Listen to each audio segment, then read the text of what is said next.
Hello everyone, Karnasa here, and welcome back to another roasting Saturday daytime stream. It's really warm. Also, I have no idea what happened with the music then.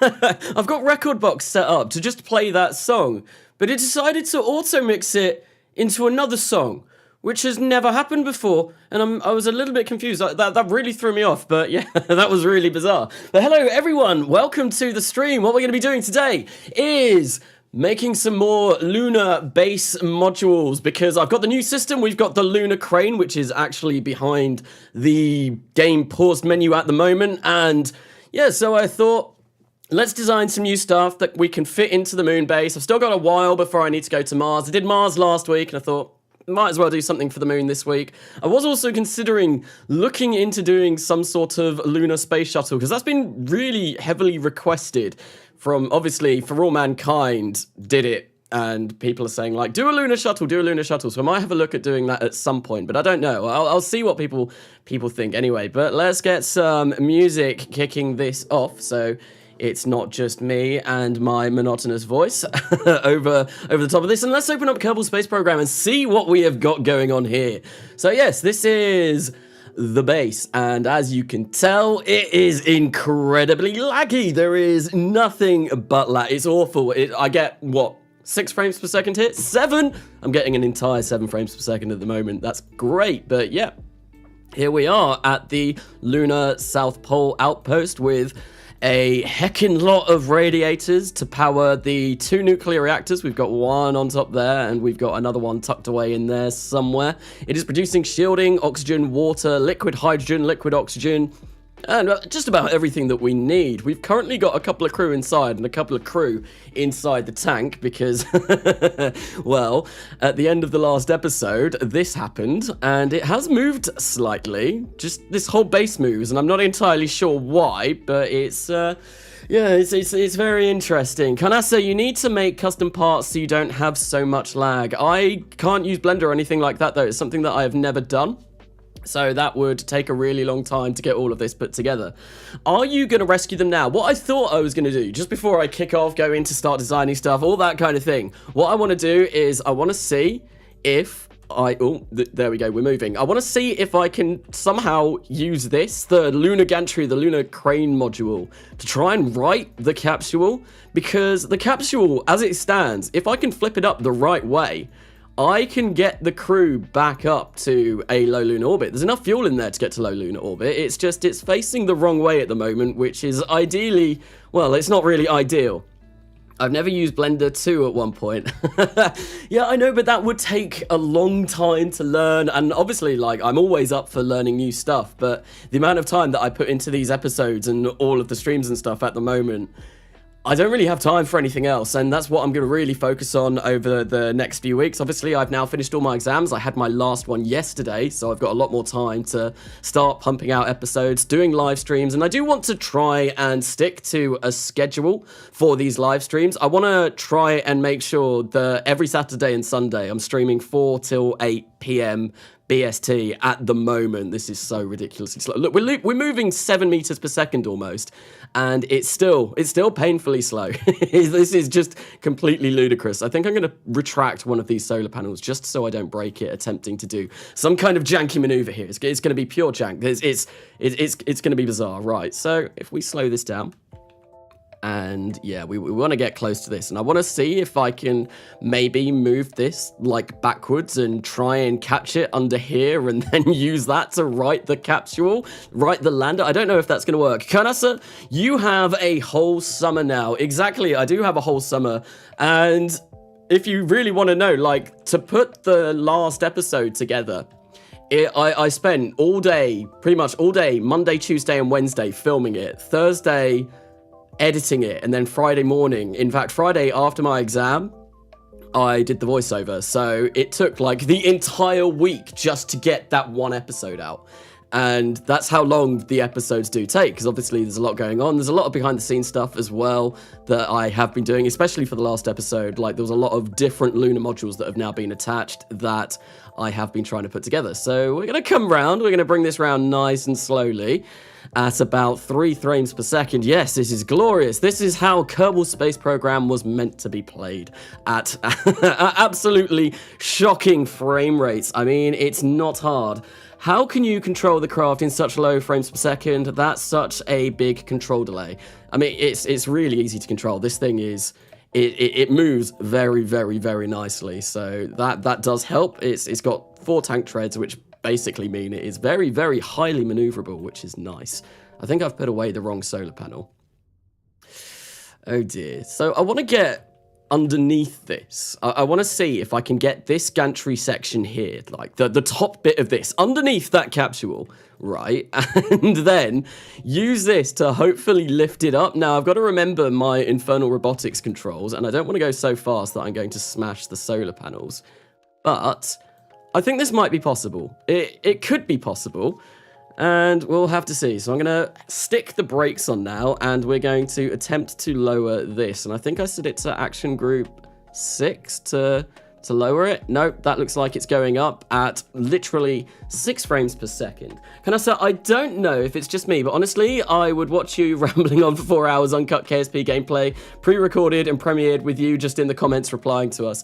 See, I like doing the whole cinematic stuff. I could do that, but I feel like that would be going on a vast tangent from what I normally do on my channel. So that is something, I might do something like that on a different series or something at some point, but at the moment, no, I'm going to do the cinematics and all of that. Although, to be honest, the last episode that I released yesterday, it was cinematic, but it could have been maybe a bit more. I had a bit more UI overlay and all of that on. This is just taking forever. Maybe, maybe I shouldn't do this on the live stream. Maybe we should just get to the vehicle assembly building, or I don't know, if people want to see me try and flip this up on a live stream, we can do this now. I'm going to retract this though, because that is right in the way, and I really don't want to break these solar panels. So Canassa, what do you think about full-scale human mode? I don't know what full-scale human mode is. What are you looking at? I like the direct conversation, honestly, but wouldn't deny it in a new series. Yes, because, yeah, no, I'm not sure. Talking of a new series, I might do something like stock-related if I ever did something like that.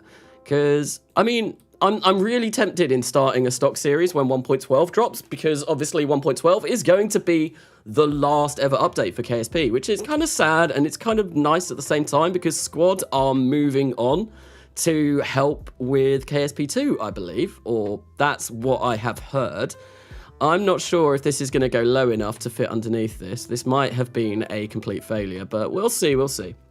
Does the Kraken consume it in physical time warp? This thing is pure Kraken bait. I do not want to physical time warp this at all.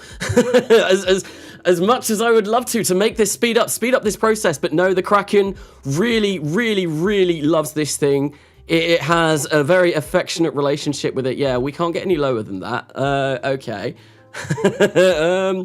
Let's have a look and see if maybe if I can just bump it anyway and try and catch this underneath. If we move not quite that fast. This is once again ramming very, very expensive stuff together. Well, that doesn't look like it's doing an awful lot. No, that's not going to do anything, is it?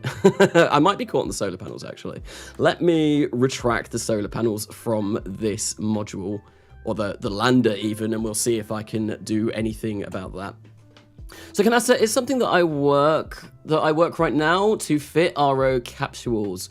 Oh, okay. Yeah, because obviously Kerbals in RO, they are very, very, very large. They are very, no, they're the opposite of large. They're tiny. So if you see a Kerbal like come out of the CST capsule or the Orion capsule, they look absolutely piddly next to it. They are so incredibly small. So it might be nicer to have real size Kerbals. That would be something very, very, very cool for RO. Right, there we go. We've got that. And what are the odds that, yep, no, I went completely the wrong way through Vessel Switcher, and oh, that moved up a little bit. Oh, can I do anything here? Maybe if we did something like this, I might be able to get it a little bit lower. Using all of the different Infernal Robotics parts for this, just to try and get underneath this. I somehow don't think this is going to work, though. Come on. I have faith in the ludicrous system that this is. It might be able to do it. It probably won't, but, you know, I have faith, and faith is all we need, right? Come on. I think if I avoid the avionics section and just get this still go... No, that's never going to fit, is it? That's absolutely 100% never, ever, ever going to fit. So maybe if I just ram it really fast. I don't think that's going to work either. I don't think that's going to work. I think this is probably a complete failure with this, and I'm just going to have to give up and probably either maybe try the tank, or one other thing that I could do is see if I can get one of the engineers on there over, detach a docking port from somewhere else, attach it onto here and connect these up. That might be something that I do, but I'm not going to do that now because that's going to take a really long time. And to be honest, the frame rates here are so terrible, I just think that wouldn't be very enjoyable to watch. So we're not going to be doing that. We are going to go to the vehicle assembly building, I think, and start working on some new modules for this base. Maybe have a look at what we can do. So we're going to go to the Space Center. The lander can't upright itself using its RCS? No, because the gravity on the moon is far, far, far, far too powerful in order for that to be a thing. No, it will definitely 100% not be able to do that. I tried when I landed it, but yes, doing granulometry research and it sucks. I don't know what that is. Can you move the crane module forward without driving? Yes, I can. Yeah, it can move forwards and backwards. It can move forwards and backwards. It can move up and down, and it can, like, rotate, like, that way. There are 3 separate ways that the thing can move. It has a lot of Infernal Robotics part, which is why it's so Kraken friendly, and I feel a little bit bad. I think that might have been a mistake, leaving that there, leaving it where I have, because if I come back and I load that up, the game might accidentally merge the 2 craft into each other. Well, I hope I haven't broken my crane, but we'll see. Can I do that, but on the engines instead of the capsule? What's that? What's that with? Question, would you use a redesign of RO instead of detailed parts, just very simple ones, cylinders, tubes, instead with detailed textures so it would be easier on the OC? Possibly. If it's easier, like, if it runs smoother, that would be something that I would potentially use. Like, look, over here, we get lots of frames. We get loads of frames at the Space Center, but that's because we're at the Space Center and we're not at a space station, lunar surface base that is absolutely ginormous. So, yeah, I've got a lot of vehicles in my in my build queue at the moment that I need to launch. I think that Lunar 3 actual, that needs to be scrapped because that is something that I built up and it didn't work. So we need to scrap that. But anyway, the sole purpose of this build, of this live stream, will probably be to look at doing some cool lunar module base bits and stuff like that. So maybe use some sort of reaching docking port. I forgot the part name, but it's on KSP's latest version. I'm not playing on KSP's latest version. I am on 1.10 on here. I know there is the claw, which I might be able to use, but I don't know. I probably should have added that to the crane first, rather than sending the crane down. Obviously, the crane is down now, and it might be difficult to add new parts to it. One thing that I can do is I can use Kerbal inventory system to, like, maybe attach bits to each other and see kind of how I can do some stuff with that. But yeah, adding new stuff to the crane might be a little bit difficult. You don't get frames most likely because of the physics, not graphics. I imagine, and that's probably, like, I've got a decent graphics card. I've got an RTX 2070 Super, which is nice, but I think my CPU is probably letting me down. I've got an i5 9600K, and I would like to upgrade that, but obviously, at the moment, that's going to be very expensive because no one can get any PC parts at all. So, keep up the great work. Thank you, Space Explorer. Thank you for those kind words. So, we are in the vehicle assembly building, and yeah, what we're going to do, moon-based modules. So, there's a few things that I want to do.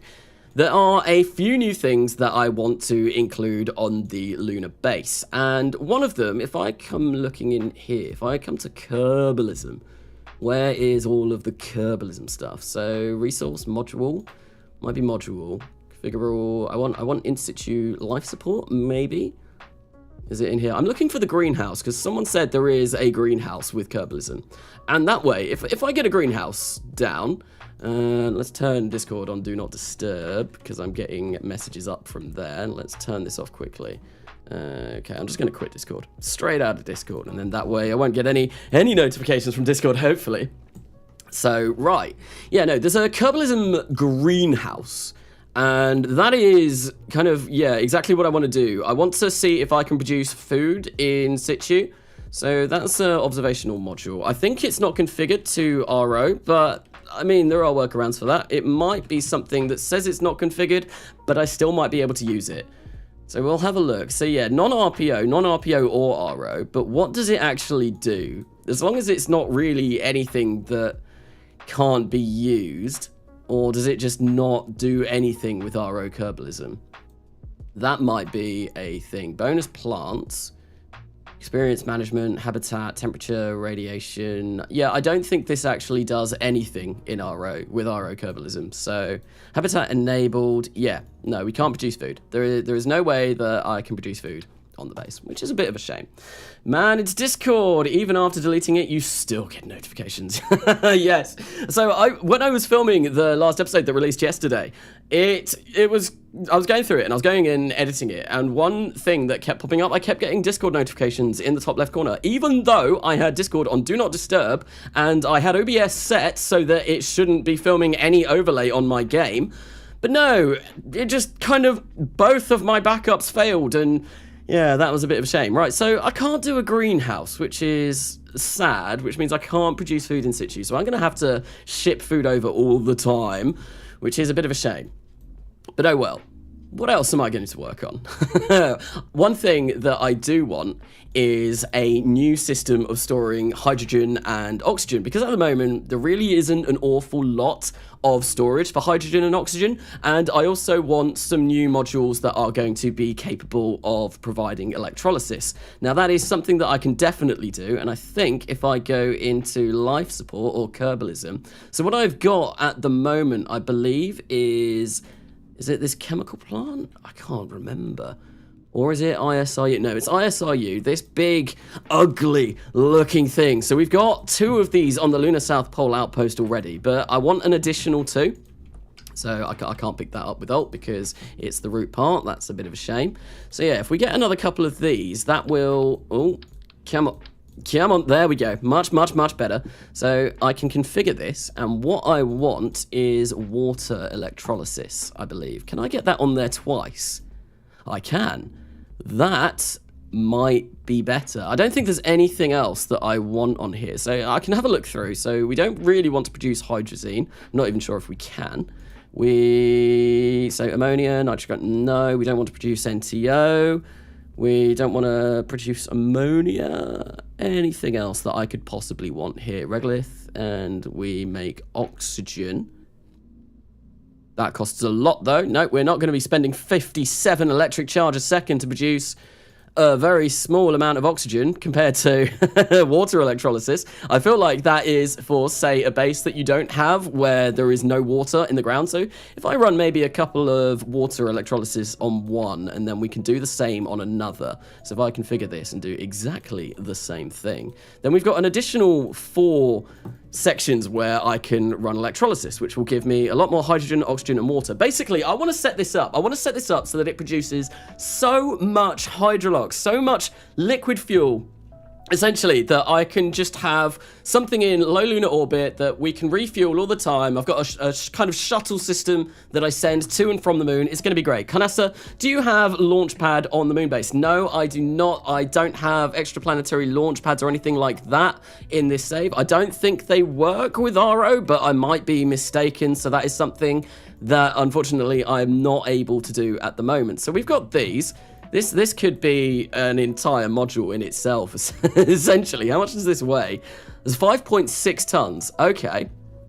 Right. So what we're going to do is, I'll just call this like mega electrolysis at the moment. Electrolysis. Is it spelled like that? I might be spelling that completely wrong.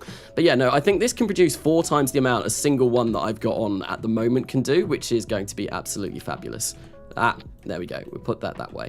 And we'll move everything over just a little bit. Can I center? Can I center? And that's going to send it over there. Great, that's exactly what I didn't want to happen, but oh well. Yeah, most likely you are the best Oro player I know. Thank you, IsoQuest. Well, I'm sure there are many people that would disagree with that, but you know. Okay, so we have this electrolysis module. We need some landing legs, because obviously if we do want to land this on the surface of the moon, it would be nice to, well, have not bump it down with just the electrolysis modules. That would be rather silly. So if we get this, say, there, something a little bit like that, yep, and if I just move these in, and there we go, is that roughly? No, they need to come in a little bit more. And so I like using these legs, because obviously in the series I can do this, and, excuse me, and it makes it so that it's a lot easier to dock with parts on the surface. It means I can change the height, which is something that is incredibly nice. So the docking ports that I have on the base at the moment are these, so I'm going to grab a couple of these and just whack these on either side. I don't think I want this module any bigger than this. Reason being is, obviously, this weighs 8 tons already. That's quite a lot to land on the moon in one go. That's quite a lot to land on the moon in one go. Synthical Mix, Kanasa, hello, welcome to the stream. I see you have an alarm clock set for series. Louder. What are you planning? I didn't understand a couple of those words. So these alarm clocks, it's just my transfer planners.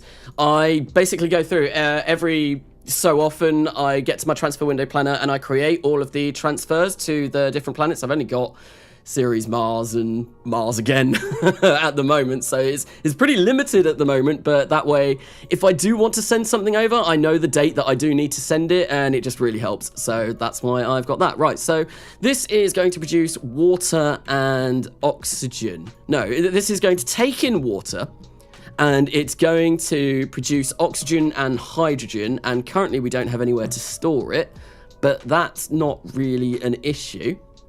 If I maybe I could get a couple of tanks to store that on here somewhere, but I'm not entirely sure if that's the way that I want to go.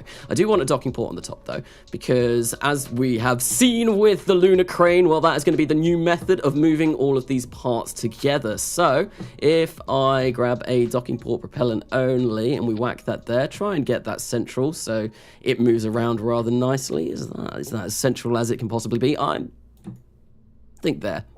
I think that is where the docking port should go. Yes, that is. 24th of November 2005. Look at Kerbal alarm clock to see. Yes, it's there. That is the date that I am currently on. I think.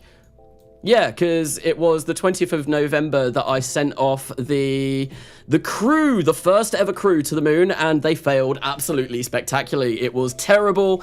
It was, it really didn't go very well.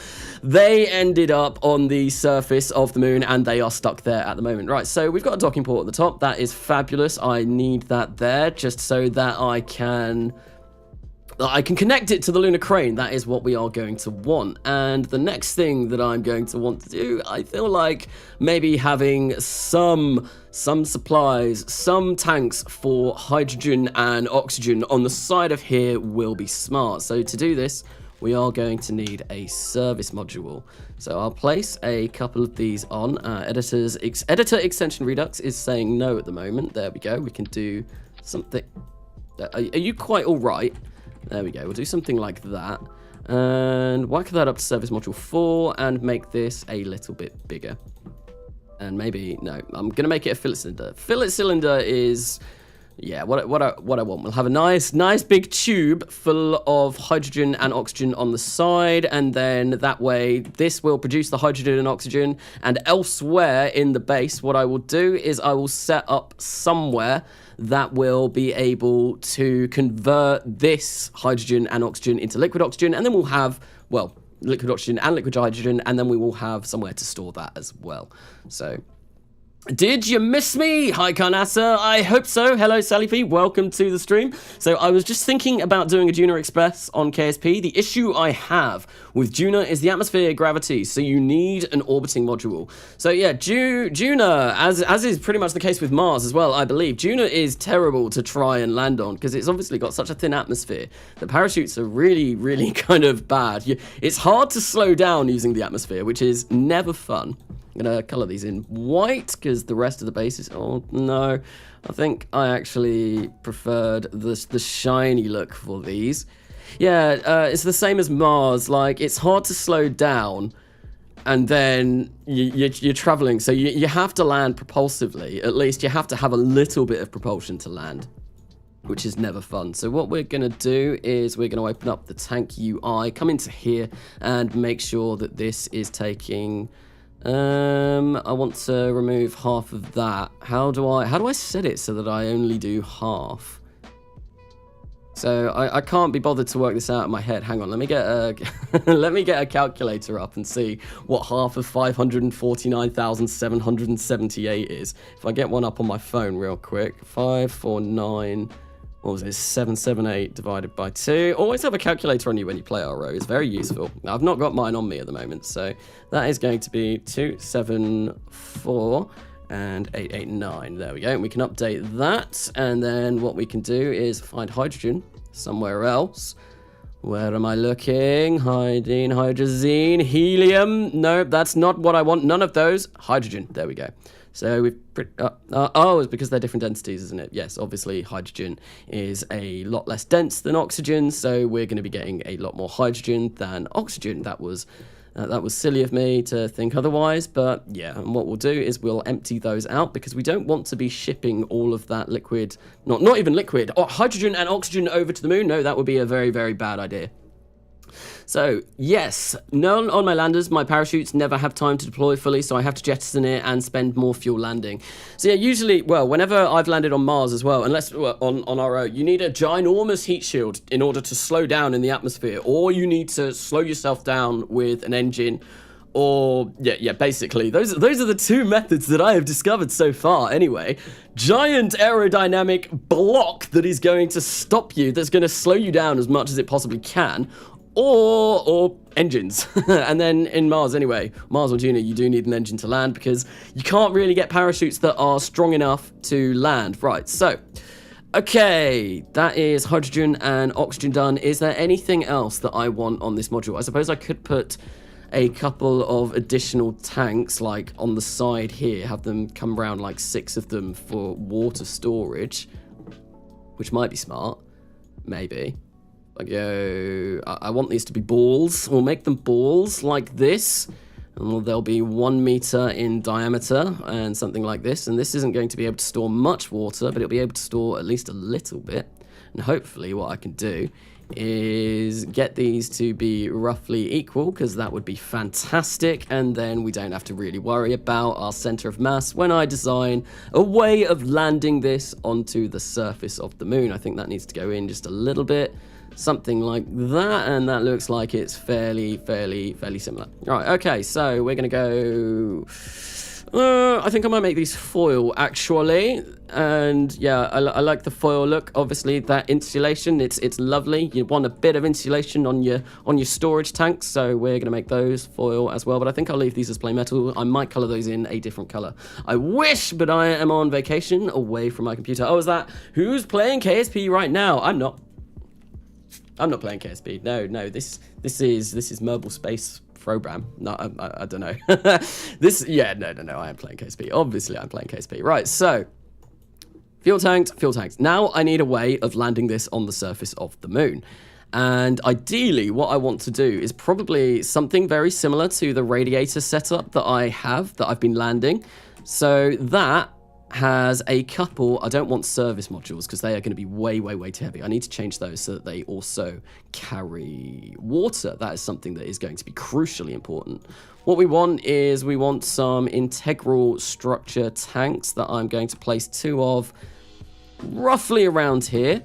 Somewhere like that, I feel. That might be a decent place. Whoa, the music just got loud. Okay, no, we're going to put that down there. And we're also going to make these fillet cylinders as well.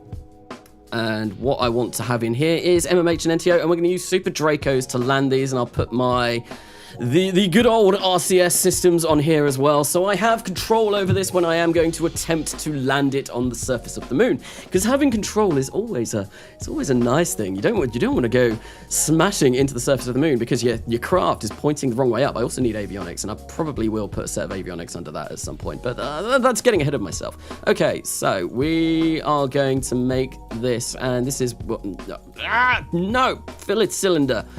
There we go, and I'll make this like 1 meter in diameter. We'll do this, and we'll basically tuck this away underneath here. Now, I probably could save on part count by having the landing section of this separate. Oh no, that's because it's changed to radial rather than mirror. I said it's a mirror. Why won't you go mirror? There we go. If I do that, there we go. We're still mirror. Good. Very good stuff. Right, so we'll make this roughly like the same length and whack that up in there, and hopefully this should be mirrored now, and it should be exactly on the other side. Yeah, there we go. I've seen somewhere that the moon dust is basically glass, so it's possible to store hydrogen on large underground polished tanks. I was on Lucy's stream earlier on, and Lucy is streaming at the moment, obviously doing their extra live 24-hour live stream. And I was talking in the chat a little bit about kind of like what they were planning on doing with CH4, and one thing that he said that was very, very interesting to me, at least for this moon base, because I'm having real trouble with cooling down everything, is they were thinking of maybe using a way of having regolith act as like cooling systems, which would be really nice. You dump all of the heat that you're producing from your base into the regolith on the moon. That would be absolutely fantastic, because obviously at the Lunar South Pole Outpost at the moment, I have got some ridiculously, well, there's a lot of radiators. There's radiators absolutely everywhere, and it would be great if I didn't have to rely on that. That'd be very, very, very nice. Right, so what we are going to do is we are going to just make one of these, and I'll place one there, and then I will also place, this is going to be difficult, place one over this side as well. And I need to make sure that they are roughly the same distance apart from the center of the mass. Although, to be fair, what I can do is I can get RCS build aid up, and that will help me, I think. There we go. Yep, no, that's terrible. That is truly, truly awful at the moment, especially if I remove one of the Super Dracos. That would be very, very, very bad. Right, can I offset you now?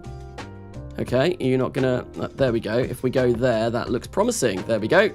The red torque line has disappeared, so that is going to be good. I don't know if 2 of these Super Dracos are going to be enough. It's going to be a lot of trial and error in this stream, because I've not really done any designing for moon-based modules for quite some time. So that is going to give us a whopping 1,600 meters per second in vacuum, which is not enough. It's not enough. What mod do you use to set the start time to 2000? I did not use a mod for that. I went and I time warped to the year 2000. I went into the contract menu. I completed contracts that I wanted to be completed by the point that I started, and then I fully unlocked the tech tree, and it probably took me about an hour and a half to do all of that, so it really wasn't fun. I know there is a mod, or there was supposed to be a mod, I think, by CMAV? It might be someone else. I can't remember, that you can set your start time date in RO, but I can't for the life of me remember why I didn't use that, and there probably was a good reason at the time, but yeah, no, I didn't use that, right. So I want about 2,100 meters per second of delta V on this. So yeah, we want this to be a little bit bigger. So if we get that there like that, torque is looking bad. That's not ideal. 189 seconds of burn, that's absolutely fine. What we want is probably make this a little bit thicker, a little bit chunkier, and we will probably move that in a bit further as well. And yeah, that looks like it should hopefully connect up to the base. That's 2,268. And this is 24 tons to the moon. That's a little bit too much. So what I'm going to do is I'm going to get the utilization down on this to about 2,100. You only need about 1,800 meters per second, I think, of Delta V to land on the moon. If you're really doing a very optimized descent profile, but because this is doing a targeted landing, it's doing a polar landing, and it will probably inevitably have to do a slight inclination change, which is going to take, what, like 50 meters per second at the max, probably, as long as my approach to the moon is all fine. And yeah, because it's targeted, I might use a little bit more fuel than I would like if I was just going for a landing anywhere. And I've just gotten rid of this. Fabulous. That's not what I wanted. Go back to where you were. There we go. Why is my offset tool not working today? And why is this not changing? That's very interesting. Torque, what are you doing? Why is my torque not changing? Interesting. This isn't useful. Maybe if I got this set off the right way. Oh, come on, engines. That's what I want. Engines and reference direct center of mass. Let's try going for this and move it. What? OCS build aid. What are you doing? What? Does it change if I? Ah, there we go. Ah, okay. This. Interesting. That does not look... Oh. Ah, okay. Okay, I understand now. So we want the torque to be as low as possible. So let's try and get this to as low as possible. There we go. 0.195, 0.83. No, let's go bigger. No, not bigger, smaller. 0.2, I feel like is probably going to be okay. Can I get it any lower? 0.031, fabulous. So, hello, I'm finally here after watching your episode of The Next Millenia. Nice crane and Olympus, also RIP solar panel. Yes, oh yeah, I forgot about that with the first launch of the lunar mission in the last episode. Yeah, the solar panel did destroy itself. It ended very, very badly, so that was a bit of a shame, but oh well, nothing to do about that. What we're going to do is I'm going to tuck these up away a little bit as well, so they're not quite so low. Something like this. Let's grab what offset tool? What are you? My game is just being completely unresponsive today. There we go. Oh, this is not good. This is probably because I've got far too many mods on this save now, and it's just dying. It's slowly collapsing in on itself. One day it will just sputter and die a very painful death. To be honest, actually, in the last episode that I did, the episode that I released yesterday, the first the automated crewed mission that I did at the beginning of that broke my game. That completely broke my game. I had to recover my save file. It was a little bit concerning, and I was very, very, very worried. But yeah, that really wasn't very fun at all. Let's see if I can get these exactly straight on. If I go for maybe like 45... 45, that doesn't look like it's particularly straight, but I feel like having just one of these, just a pair on either side, will probably do us. If we go for MMH and NTO, whack that up to the maximum tech level, because that's how we're going to get the highest specific impulse and the highest thrust out of these things. And what we will do is I will just change to no angle snap and make these a little bit like this, so they are pointing in the right direction. Something like that. And I guess we're blasting MMH and NTO to this tank over here, but you know what? It'll be deflected off. It's fine. It should be fine. So we've still got 2,100 meters per second of Delta V.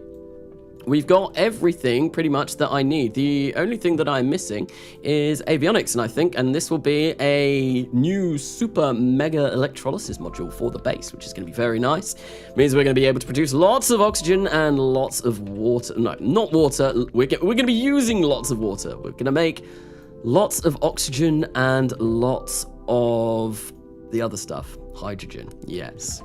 That is the other stuff that we will be producing. So this weighs 24 tons or thereabouts. So what we're going to do is we are going to put it to service module 4 because that is the best and it is the lightest. So we want to upgrade to that all the time. We are going to be setting this to deep space due to the fact that we are going to the moon, and I think it's twice the distance of low Earth orbit of geostationary. Even, I don't want that much, is the distance that you need deep space avionics for. So we are going to be going much further than that. What we'll do is I'll probably color this in plain metal on the top and grab this and place it directly underneath that docking port about there. That doesn't look like it's going to fit. Or is that the fit? No, I need to get fine-tuned controls for this. There we go, somewhere like that, and that should be fine. Hey, you remembered the avionics. Of course I remembered the avionics. I always remember the avionics, and I always remember to set them to deep space, and I definitely haven't killed 2 people on a mission before because I forgot to set deep space avionics when I went to the moon. No, that would be a very silly thing. Nice glasses, thank you. They are my wife's, and I don't know why I'm wearing them today. I just thought it's hot. I need sunglasses on and nice pink heart-shaped glasses. I feel like that really fits my personality. So that's why we've gone for that. Okay, so this is essentially everything. Also, welcome to the chat, So Not Hero Type. Welcome to the chat. Hello, hello. Hello, I love this dynamics type lander. Last time I used this, I lost all my RCS fuel. Oof, hopefully that doesn't happen on this. That's why we are going to be testing this out. We will test this out and make sure that it can land successfully. Because it would be nice. It would be nice to know that everything can land, right? I'm looking at this. I'm picturing it in my mind, or I'm not picturing it. I can see it right in front of me. I'm looking at it thinking, is there anything else I need? I mean, how much power have we got? We've got 5 days. Five days. So what I'm going to do is I'm going to make the avionics slightly bigger, and we're going to put more battery power in there because I don't really want to stick solar panels or anything like that on here. I want this to be entirely done by the batteries that we have on here. So maybe I'll go for like 10 days. 11 days of battery time. That should be fine. Maybe, well, maybe it will. Maybe it will. We'll get 11 days. That'll be fine. Hopefully that is not counting this as running. If I configure ISRU, no, we want to stop that. Is that with that running? No, wait, we're producing none. No, that won't be that running because this takes 10 electric charge per second, so that is definitely not that running. Okay, so offset once a... I hate this game sometimes. Oh, this can get very annoying, right? So no, we want to move this to like a nice place. Nice, central. What we'll do is we'll grab the offset tool, come along here, grab that there, put that roughly right smack bang in the middle. I'm gonna get rid of angle snap. We'll move this in so it looks like it is pretty much spot on in the middle. Try and get our torque to as low as possible by shifting this around 0.09, 0.4, 0.02. 0.02 I think is probably the best that we're gonna get, and then we'll just tuck that away and we'll never have to worry about that ever again. So 2069, that should still theoretically be enough, I reckon. So yeah, we're going to save that up. I'm going to have a look at chat. And what we'll do is we will also come along and we are going to grab and make sure that this will fit within the crane. So I saved it as a sub-assembly, lunar crane. And all I'm going to do is just like flip it around. Yeah, we got loads of room. Look at that. Look at that. It will very nicely and easily fit in there. That's going to be fine. Can I attach that on there like that? No, but I can attach it on that way. That is not the way that we want that to go. Okay, so that should be that done. So chat, what do you reckon? Do I color these in? I think I'm going to color in the golden balls, the giant golden balls, a little bit differently, but they are also full of fuel. which we kind of do not want, so we're going to get rid of those. And I think I probably need to do exactly the same on that side, so we'll get rid of all of that fuel. Is there anything in there? Nope, there's nothing in there. We've got MMH and NTO. But yeah, should I leave these silver? Because I feel like I like the shininess of it. It kind of fits the with the look of this as well. Or should I maybe color them in something a little bit differently? Maybe make them look a bit more bold, more daring, more interesting. But no, I don't know. I'll come back to see if anyone said anything in chat in a second. But what we're going to do is I am going to make sure that these are, well, we need to remove all of the tanks, and we need to set these to carry water. So if I go to show tank UI, we want to come to not wastewater. We don't want to be filling it up with raw sewage. That would be very, very, very silly. So we're going to go for water. We're going to add that for those. I'm going to empty that out. They don't carry much, but that's fine. That's absolutely fine. And yep, I've set all my water there. That's fine. And what we're going to do is we're going to show tank UI, grab some water from here as well. We'll add that, and once again, what we will do is we will just empty that out and forbid that. And then that way, when we're launching this on top of the rocket that we launch it, hopefully that means that the launch tower won't fill up all of this stuff with rubbish, because that would be a shame. So yeah, that's given us a bit more delta V as well, now that we've removed that oxygen and hydrogen, which is great. So I think what I'm going to do is I'm going to save that for now. I like the silver, the giant golden balls, Canassa 2021. Yes, I do love giant golden balls all over and in my spacecraft. Indeed, that is exactly what we are going to be doing. So I like the silver, me too, but when I see a silver tank, I want it painted black. Yeah, I feel like it fits this. And I feel like it will also fit the aesthetic of the base when we go as well. Right, so what we're going to do is, as this is now pretty much all done, I'm going to save this up, and we are going to simulate. What we'll do is we'll start in orbit, we will select the moon, we'll go for the moon, and we'll have a orbit altitude of about 100 kilometers. Because that's where I usually like to go for. Our inclination will be 90, because that's pretty much where I'll be coming in from when I take this. And what we will do is we will see if I can land this anywhere. I don't want to land near the Lunar South Pole Outpost, just because, as we've already seen, going to that location, it's cursed. Well, it's not cursed, it's great, it's cool, I love it there. But it is very, very laggy. It is very laggy, you get like 6 frames per second. So yeah, we'll do that. We'll simulate and see if we can land this. I'm fairly confident that this will be successful, but there may have been something that I've forgotten, which is why you always want to test. Testing all the time is always a good idea in Realism Overhaul, and yeah, I like the new Kerbal construction time way of simulating. I prefer it to crash these days. Spacecraft, the utility propellant tanks, atmosphere perfora, or payload releasing device. What's this all about? What's this all about? But anyway, we are going to the moon. So other things that I do want to do in this live stream. So we're making the mega electrolysis module, which hopefully should, well, I'll be able to run that on the new nuclear reactor that I've got down already. I want to build a ginormous hydrogen and oxygen storage system. So like huge, like liquid hydrogen store enough to maybe launch like the Saturn 2 stage, the S2 stage, or the S4B, like loads of hydrolox. We want absolutely oodles of hydrolox in this base. Because another thing that I do want to do is I want to make a system, I think very much like I've done in Coming Home. I did a system where I took stuff from Armstrong. I took liquid fuel and oxidizer from Armstrong, because obviously that's not RO.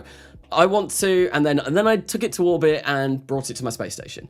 I want to be able to ship up hydrolox from the surface of the moon to a low lunar orbit space station. It's not going to be a huge space station.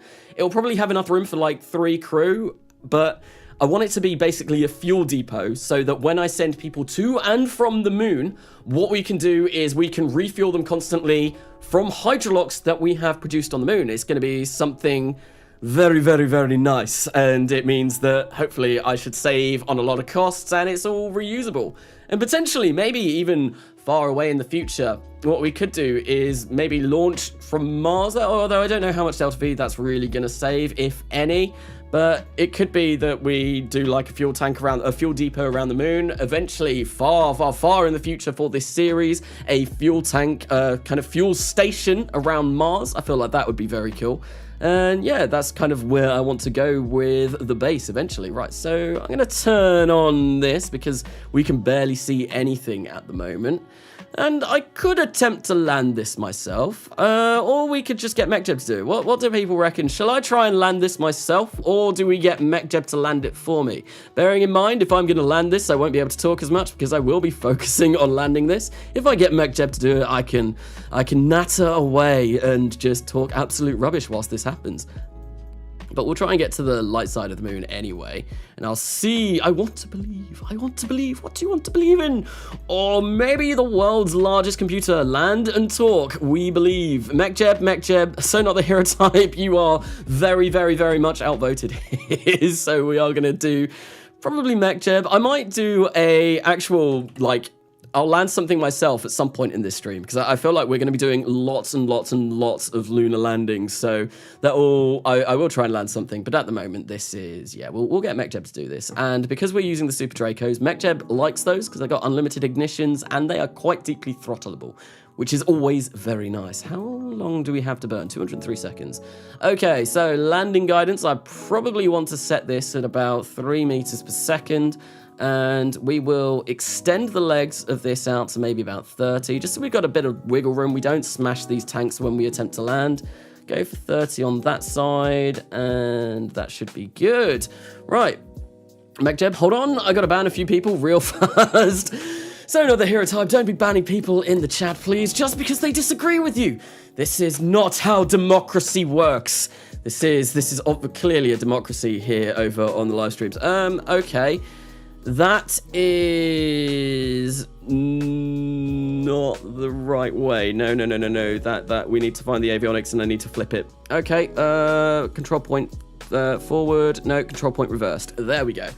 Right, so I need to remember that. The avionics that I've got inside at the moment, they are reversed. I was like looking at it and it was trying to point retrograde and it was going that way. I was like, that's not retrograde. That's not retrograde.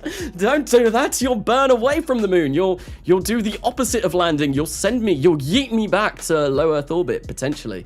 Right, so we have performed that and we'll turn on auto warp. This is not looking promising. The fact that these are constantly going.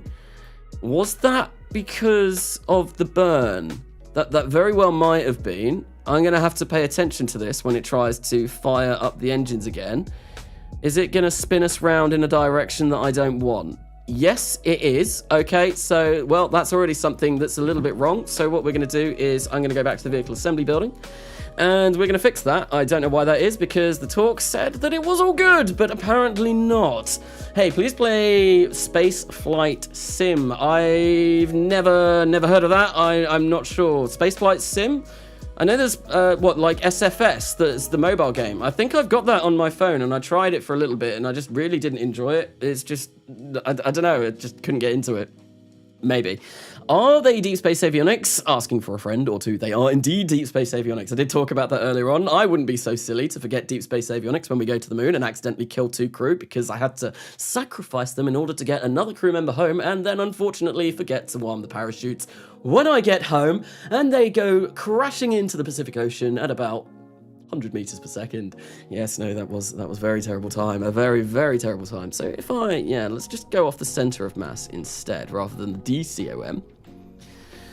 So yeah, that's not looking good. That's not looking good.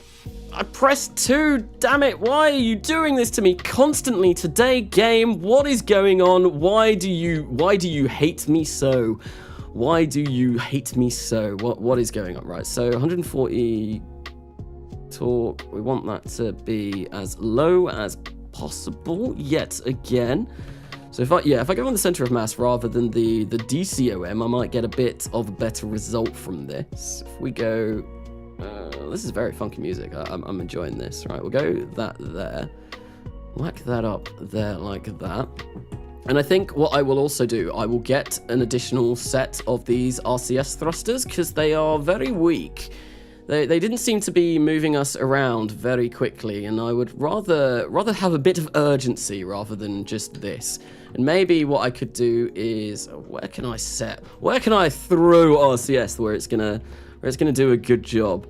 If I get a couple, I don't know, we could just carry on, like put one there, and then an additional set there, and we can change that so that it is very, very, very tiny, the torque, which will be great. We'll put that there like that, and then we've got those, and they should all be configured to MMH and NTO already. It's a bit of a weird look, but you know, we've got no translation this way or this way, but we will have roll control, and that should be enough to move us around, although moving that way is going to be a little bit difficult. So, yes, I feel like if I maybe...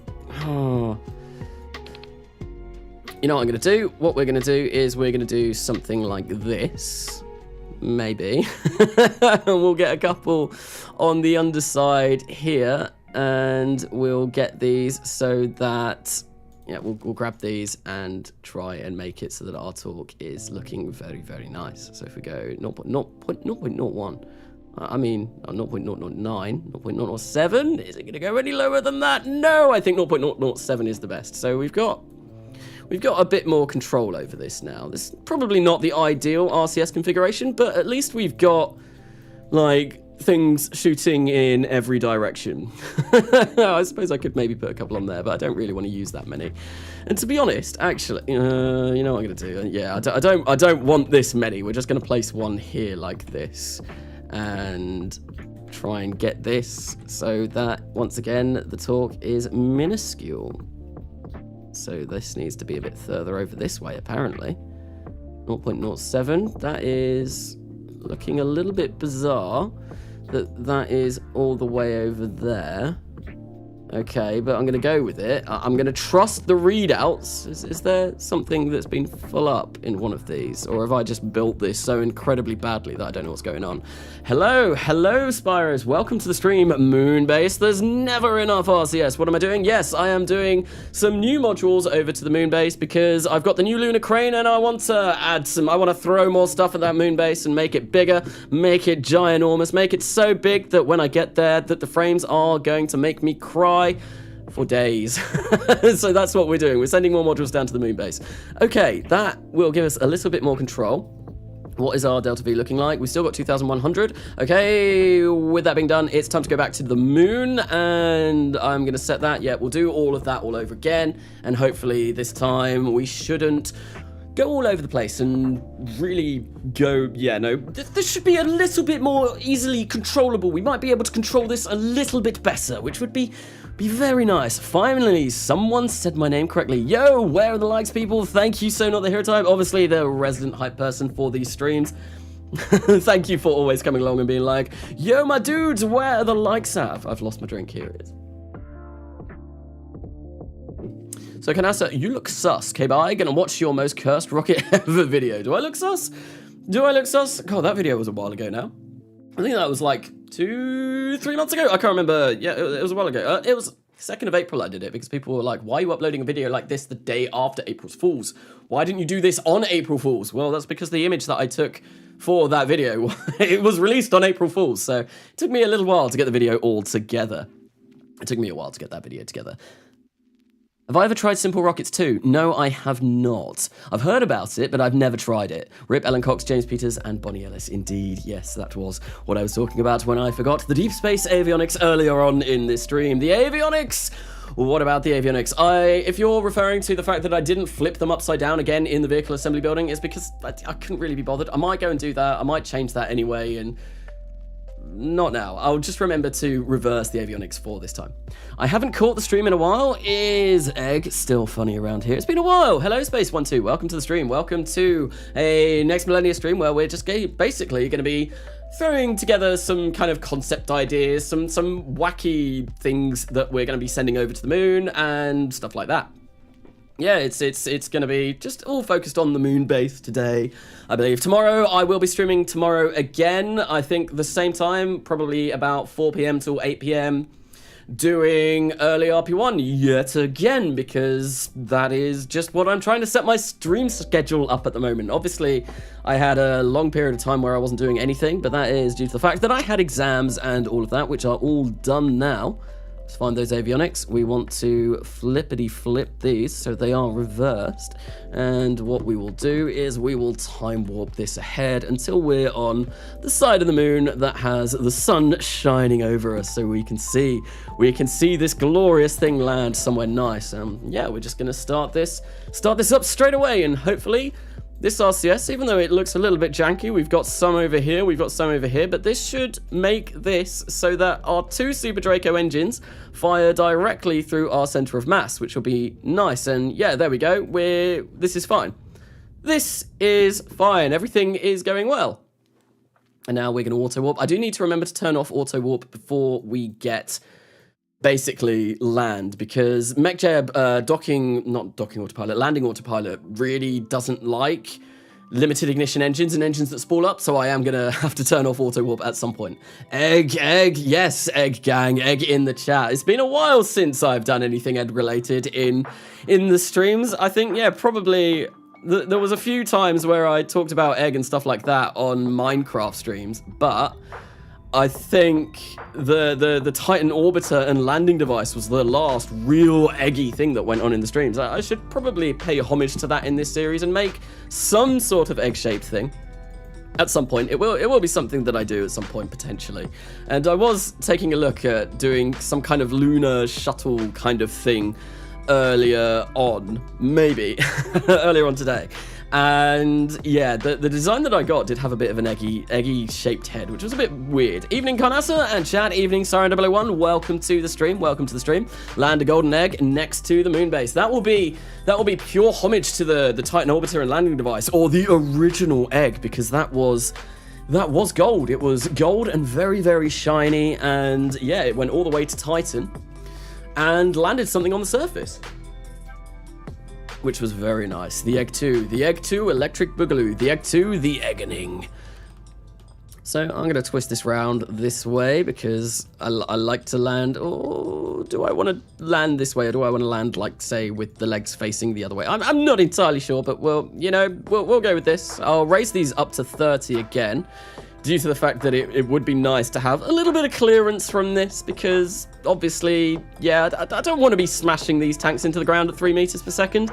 That would be a real shame. Although, that being said, although I've got an engineer down at the station now. I've got an engineer at the base. I was going to say, when I've got an engineer down at the Lunar South Pole Outpost, what I want to do is I want to remove, say, all of the bits like these RCS, these engines, these tanks from modules that don't need them anymore, and hopefully that will free up kind of like my frames. It'll mean that I don't have as many pieces and parts on the base, and it basically means whenever I go to that base, it'll be a lot nicer to visit it because my frames won't take a massive nosedive. Although, that being said, all of the necessary parts on that base, I feel at the moment, it's still going to be bad. It's still going to be really bad visiting there. Arthur, wait until he gets to the base. Why does the lander look like my first design? Wait, what was this? I play with everything in lowest and still have 20 frames per second. Yeah, if I go to the base, man, it kills my frames. I was there at the beginning of this stream. I was getting about 6-7 frames per second. And obviously, like OBS, it will look even worse on OBS, I believe. So people that were sat at the beginning of that stream, I do apologize for that. I do sincerely apologize. It looked terrible. It's really not bad. What's the module's purpose? Okay, so the module, what this is going to do is we've got storage for water, which we're not going to be able to drill up any water with this module because it's got no drills. But yeah, we've got storage for water, and we've got storage for a bit of hydrogen and oxygen as well. So it's going to be a few life support, like, supplies on here. But the main purpose is these electrolysis plants in the center. So these are going to take water. They are going to convert water to hydrogen and oxygen through the process of electrolysis, which our astronauts will then be able to either use to breathe, or we will convert that into liquid hydrogen and liquid oxygen, which is obviously Hydrolox, which is a very efficient rocket fuel. So it's basically going to be one of the modules on the base that is going to be used for producing rocket fuel in situ, which is nice. I'm just going to quickly go to map screen because I feel like the terrain will look all glitchy unless I do that. We are coming in at a very steep angle here. I am a little bit concerned. I would not lie if I said I'm not doing a heckin' concern right now, considering the RCS on this really isn't all that powerful. So, oh, yep, oh dear, oh no, I think we're going to come down fine. And bonk. There we go. Well, we can land that successfully. We've still got an extra 350 meters per second, which is great. So I can use that 350 meters per second to perform inclination changes and all that kind of stuff when I'm actually going to land this at the Lunar South Pole Outpost rather than just in a ditch in the middle of the moon somewhere. I've got no idea where we are. Where are we? We're just north of the Marigresium. Is that one there? I can't remember. If I pick a target on the map, major craters. No, where's them? There. Ah, there it is. That's where I thought we were, just north of there. But no, we're just above a big old crater, a massive, ginormous, very big crater. But yeah, that works all fine, and we can see just Earth poking its head over the top of that hill. Oh, look at it! Look how nice it looks, and we'll zoom in, we'll do a zoom and see what the Earth looks like from the moon, and it looks great. Okay, so yeah, this works, this is all fine, and now that I know that, what I can do is I can revert this to the flight. We're going to go back to the vehicle assembly building, maybe have a look at some sort of contraption that is going to get this over to the moon. It's quite light, coming in at only, I think it was 24 tons by the time I finished this, so I could potentially, maybe, launch this on top of a Orpheus Heavy. Or that not working. If I can't get it on top of an Orpheus Heavy, what I can do is I can take it on the first stage of an Olympus, not use the second stage, and use the SSTO configuration of an Olympus, which is ridiculous. And that's one thing that I did mean to say in the episode yesterday. Like that SSTO Olympus, what I want to do with that eventually, and I don't know, I've got no idea how this is going to happen. I might even have a look at having a little bit of a play around with that on the stream today, but I want to be able to return that to Earth, and that's going to be really difficult because it's easy enough getting it back to Earth. It's just surviving re-entry. That's going to be the hard thing, and I've got no idea how I'm going to do that. One thing that I saw in the Real Solar System Reddit not that long ago was someone suggested getting conformal decals. So if I bring them up, excuse me, if I bring conformal decals up, hang on, conformal decals, yeah, so yeah, someone suggested like plastering these all over the windward side and upping the temperature, the thermal capacity of these, which I've now got that set up to 3000K, which should hopefully mean that it can survive re-entry and protect the part underneath, but I don't know if that's going to work. But yeah, doing that and plastering them all over the wind side of a spacecraft and then using these as basically moldable heat tiles, which I think was a really cool idea. And because I saw that, well, I created myself a heat tiles. I created myself a heat tiles tank flag in order to try and do that at some point. But I don't know if that's going to work. That is something that I am going to have to try out. And like I said, I might try that out later on in the stream at some point and see if that does work. Right, so water electrolysis has all been finished. Excuse me. What about air launch rocket? Not many use them in career mode. I could potentially do an air launched rocket. I think that the kind of payloads that I want to get up to low Earth orbit at the moment, though, is kind of like in the range between 50 and 200 tons. Air launching something that large is just not going to be feasible. I don't think, unless we had like a mega super duper huge jumbo jet or something like that. Right, okay, so yeah, this is all done. I don't think there's anything that I want to change for this at all. What I'm going to do is I'm going to set that as the root part, and then we will center that. Oh, excuse me. Oh, I feel like there's something really stuck at the back of my throat. I might have to go away and blow my nose or something at some point soon. Okay, so yeah, we're going to center this, and we're going to design something that hopefully should have about 4,000 meters per second delta V, maybe a little bit more, in order to perform our translunar injection and our TLI Oh, excuse me. Sorry, I'm I'm at a loss for words. Yeah, there's something. I think maybe a drink would help. One sec. Yeah, that's much better. Right. So yeah, no, we need we need about 4,000 meters per second that I'm going to use to perform both a translunar injection and a lunar capture, because it's about 3,001. Well, pretty much about 3,150 meters per second to get to the moon, and then once we are there, it is going to be about 800 meters per second to capture. I think maybe I'd like to get away with 4,400 would be a really, really nice number, because I am launching all of these from a polar inclination as well.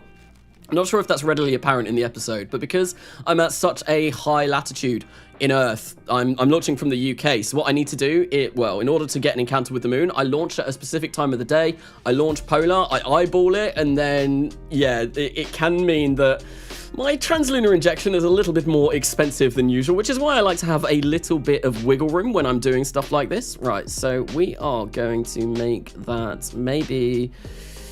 I can't remember how wide, I can't remember how thick the Orpheus is. Corona, time to launch the Grolly. You have Calvin build you a jet. Yes, we could get the master of all planes, Calvin McClure. Yes, he can build all kinds of aircraft. If you haven't checked out his channel, definitely highly recommend going and checking that out. Calvin McClure, he does RO stuff, RO cinematic stuff, is very, very, very, very good at creating aircraft and doing the cinematics, and it's just wonderful. It's honestly amazing. That is the wrong thing. I say it every time I do this. I hate this new menu. It's not even new anymore. Yes, no, Calvin McClure's channel is fantastic. Highly, highly recommend going and checking that out. Right, so we've got some avionics on the top for our translunar injection stage. So this does need to be deep space, because deep space is where we're going yet again. We do not want it to be 1,000 tons. No, that's completely crazy. No, what we're going to do is we are going to grab a modular launch tank. If I can find it, modular balloon tank, there we go. We'll make that the best that we can, the best to offer, because we always want to make these the best. It's lighter, and obviously, well, has a much better dry mass ratio, so we want to use these as much as possible. And I'm going to go for a mount of, not the RD108, there is the skeletal, and I think that's service module, potentially. I don't know, it's kind of like the cryo stage from, is it the Delta IV, or the expanded upper stage from SLS? Like this kind of the bottom, I think that's what this is modeled after. But yeah, this is what I've been using recently, and I'm just kind of really like it. I've been using it nothing but this, and I think it just looks really nice, especially with some Hydrolox engines, some RCS down at the bottom, some tanks to hold your RCS fuel. Everything looks really good. So what we're going to do is we're going to get some orange foam here. We're going to get some orange foam there. We're going to get rid of the flag because we don't want that. If I do want to put anything on here, I will do that with ConformalDecals. So we'll get rid of that, and we will open up the recoloring graphical user interface. We're going to make the mount white and black, something a little bit like that. I should probably save this as a sub-assembly. That would be the smart idea. And then finally, we're going to do orange foam there as well. So we've got like a nice big orange tank in the middle of this. Not as well you'd think. I'm proud he is 1K. Do stock jets work in RSS? Rover tried converting. I don't actually know. I don't know. Because obviously I've never played with stock parts in RSS. I've always had like FAR and all of that kind of stuff on when I've played RSS. So I don't know. Honestly, that is something that I don't know. I think Sono probably does. He said not as well as you think. So maybe Tune Wejner. Hi Kanasa, just finished a hockey game. How's your day been? It's been pretty good, to be fair. I spent far too long this morning kind of worrying about what I was going to be doing for my stream today and trying to get a thumbnail for the stream. I eventually decided upon doing some lunar-based stuff. Although the other option that I was going to go for was going to be a lunar space shuttle.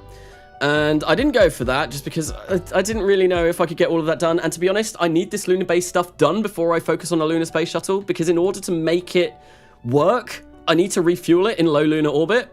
So that is why I'm doing all of these new base modules. Anyway, so with that being said, I am very distracted we are going to move on to putting some engines on this, and maybe we'll use these because these are so good. I mean, look at them. If we right-click on it and get rid of Kerbal construction time, 492 seconds of specific impulse in vacuum. It's glorious. It's so much ISP. You can move things around for days on top of this, and it's just awesome. It's really awesome. So we're going to fill this up with Hydrolox. That is now 80 tons. And what are we looking? Well, we're getting 5,000. That is a little bit too much. That is a tad too much. So I think what I'll do is we'll make like 4 of these, because it's always nice having a bit of thrust. So we'll go for those, and that will take 954 seconds to burn through all of that, that is quite a long time. But to be honest, I'm probably going to make this a little bit smaller and see if I can get away with, say, launching this on top of a Orpheus Heavy, which would be great if I don't have to rely on the Olympus hardware. So 3,000, I mean, I could do that. That would work just about, but that's cutting it really fine. And I still need to add RCS to this. So I think what I'm going to do is I'll probably make this as a upper stage for the Olympus SSTO. And if I get this to 80 tons, I know that can get us to low Earth orbit. So 80.1 tons. And yeah, what we'll do is we'll put these on here like this. We'll get that 5,188 meters per second of delta V. That's fabulous. And how quickly will we burn through that? In 763 seconds. So just over 12 minutes or so. There we go. That's great. Yeah, always nice having 4 OP engines. Yes, they are ridiculously OP. They are insanely good. They are... I mean, they are honestly one of the best engines, I think, from CH4. Probably the best engine from CH4, but they are based on a real life thing. They are based on a real life concept from, I think it was Rocketdyne. I can't remember. I looked it up and I posted a link to that on my Discord. And yeah, it was a design proposed by Rocketdyne in the 1980s, I believe, as maybe, I can't remember if it was kind of I can't remember what it was for. Space shuttle replacement? I honestly can't remember. So yeah, but they are based on a real life thing or proposal, so you can't really complain. It's not complete hand wavium. It is something that was looked into once upon a time. Right, so we've got those, the 5 of those, which is very nice. What we're going to do is we're going to place 4 of these on, and we will set these to MMH and NTO or MMH and Mon 3. I've never really paid attention to this. I mean, the specific impulse is exactly the same, and it's the same thrust, so I think I don't know which one's better. The fuel might be slightly more dense in one of them, or there will be a slight difference, but to be honest, this is probably okay leaving this like this. And yeah, that'll be fine. So the reason I don't really need this much power, but it's the reason why I put like 5 of these on is so that I don't go insane. 5, 4, 3, 2. What are we counting down to? What is the countdown for? That engine has an expansion rate of 1,300 to 1. ROTMB has 285 to 1. Hydrolox is amazing. Hydrolox is amazing. It's so efficient. It is so efficient. That's why I'm producing oodles of it over on the Lunar South Pole outpost. But yes, what is the countdown to? I'm thoroughly confused. I am much confusion right now. There is a countdown. I'm not aware what's going on, and yes, if someone could tell me in the chat what is happening, that would be very nice. Right, so we're gonna just make a few. These don't need to be very large. I think we'll go for like 600 in diamond. Probably not even that. We'll go for like something like this. Just get a few kind of like pill capsule shaped kind of what is it? Hypergolic fuels that we're going to use to power our RCS. -7, 3, -6, 5, 211. That's number wang. I don't actually know what that's from. I just know that I think it was a British sketch show with Keith Lemon. And yeah, it's just like you shout out random numbers in the end. It's just like, that's number wang. I don't know where it's from though. My friends have watched it, but I've not seen it personally. So this is looking relatively good to go. I think, yeah, we want that autofire at the same time as that. That can go there. That's fine. And that will perform our TLI and our... Yeah, this will perform our TLI and our lunar capture and anything else that we might need to do in between. We're going to make this up to 5 again because well, that is just kind of where we've gone. We'll make the diameter of that 5 as well, because it's nice to make everything matched and all symmetrical and everything looking very pretty in the same size. At least that's how I like to do stuff like this. Okay, so 317 tons, that's gonna be more than enough. We don't need that much. I think we only probably need 79. Shame I couldn't get that to the magical number. We can't. I don't think we can get that to 69. No, we can get it to 71 though, which would still be fine if I check my avionics display over in here. Yes, 101 tons. Yes, that is more than capable of lifting this, which is great. So this is very, very funky, funky music going on in the background. I don't know. Incoming timeout. I think Katniss is... I think there's a few mods in the chat at the moment, so be careful what you say. Don't spam the chat. Yes, try not to spam the chat because Katniss is aware. Katniss is there and he will ban you, he will block you from talking. I've seen it before. I've seen it many a time. So yes, it will happen. Right, anyway, I want to open the recoloring GUI for this. Just a second, we'll make that orange foam as well. And that is pretty much that all done. We've got 4987. Yeah, that's fine. That's more than enough. What's our 41 days of electric charge, which is absolutely ludicrous. And I have just had a thought. I'm going to have to change this. I'm going to have to change things around. I might still be able to fit this on an Orpheus Heavy. Or do I go for this, or do I just go for an Olympus First Stage SSTO? Oh, the decisions. There's so many, and I do not know what I'm doing. And did I make the service module 4? I did. Okay, that's fine. Because, yeah, now we get 5,081. No, we will launch this on an Olympus SSTO. That's going to be fine. We'll do that, and this is 5 meters in diameter. What I will do is we will grab ourselves a payload adapter, something like this, and that's going to look a little bit funny, but you know, I think we'll go with it, and we'll maybe make it checkered, because everything at the moment is checkered in this series. No idea why. I'm just liking using the checkers, and we go for this, and there we go. And we'll put that on the top of our Olympus single stage to orbit thing. Yeah, it's a thing. That's right, it's a thing. Alt and time warp on Windows. You can press Option and time warp on map. Is this about physical time warp?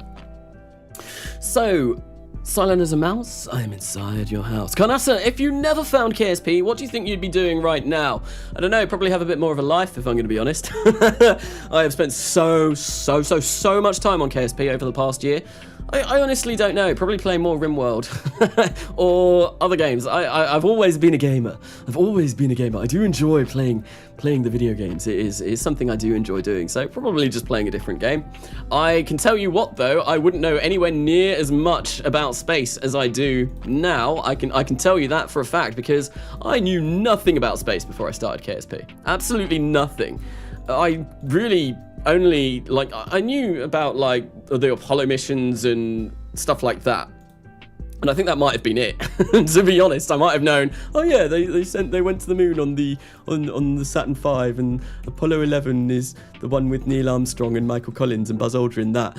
But apart from that, I knew absolutely nothing. I didn't even think I knew about, like, Gemini and Mercury and all that kind of stuff. And I only started learning about that after I played KSP, because KSP, like, introduced me to all of that, and I found it really interesting. I really enjoyed the game, and I thought, you know what, I'm gonna look up a little bit of the, kind of like the history behind it and see a little bit more into it, and I'm really glad I did, and I know a lot more about space now than I did once upon a time, although I probably still don't know anywhere near as much about some people in the community, like some of the, like, bizarre facts and little things that some people know that they post on Discord. It's insane.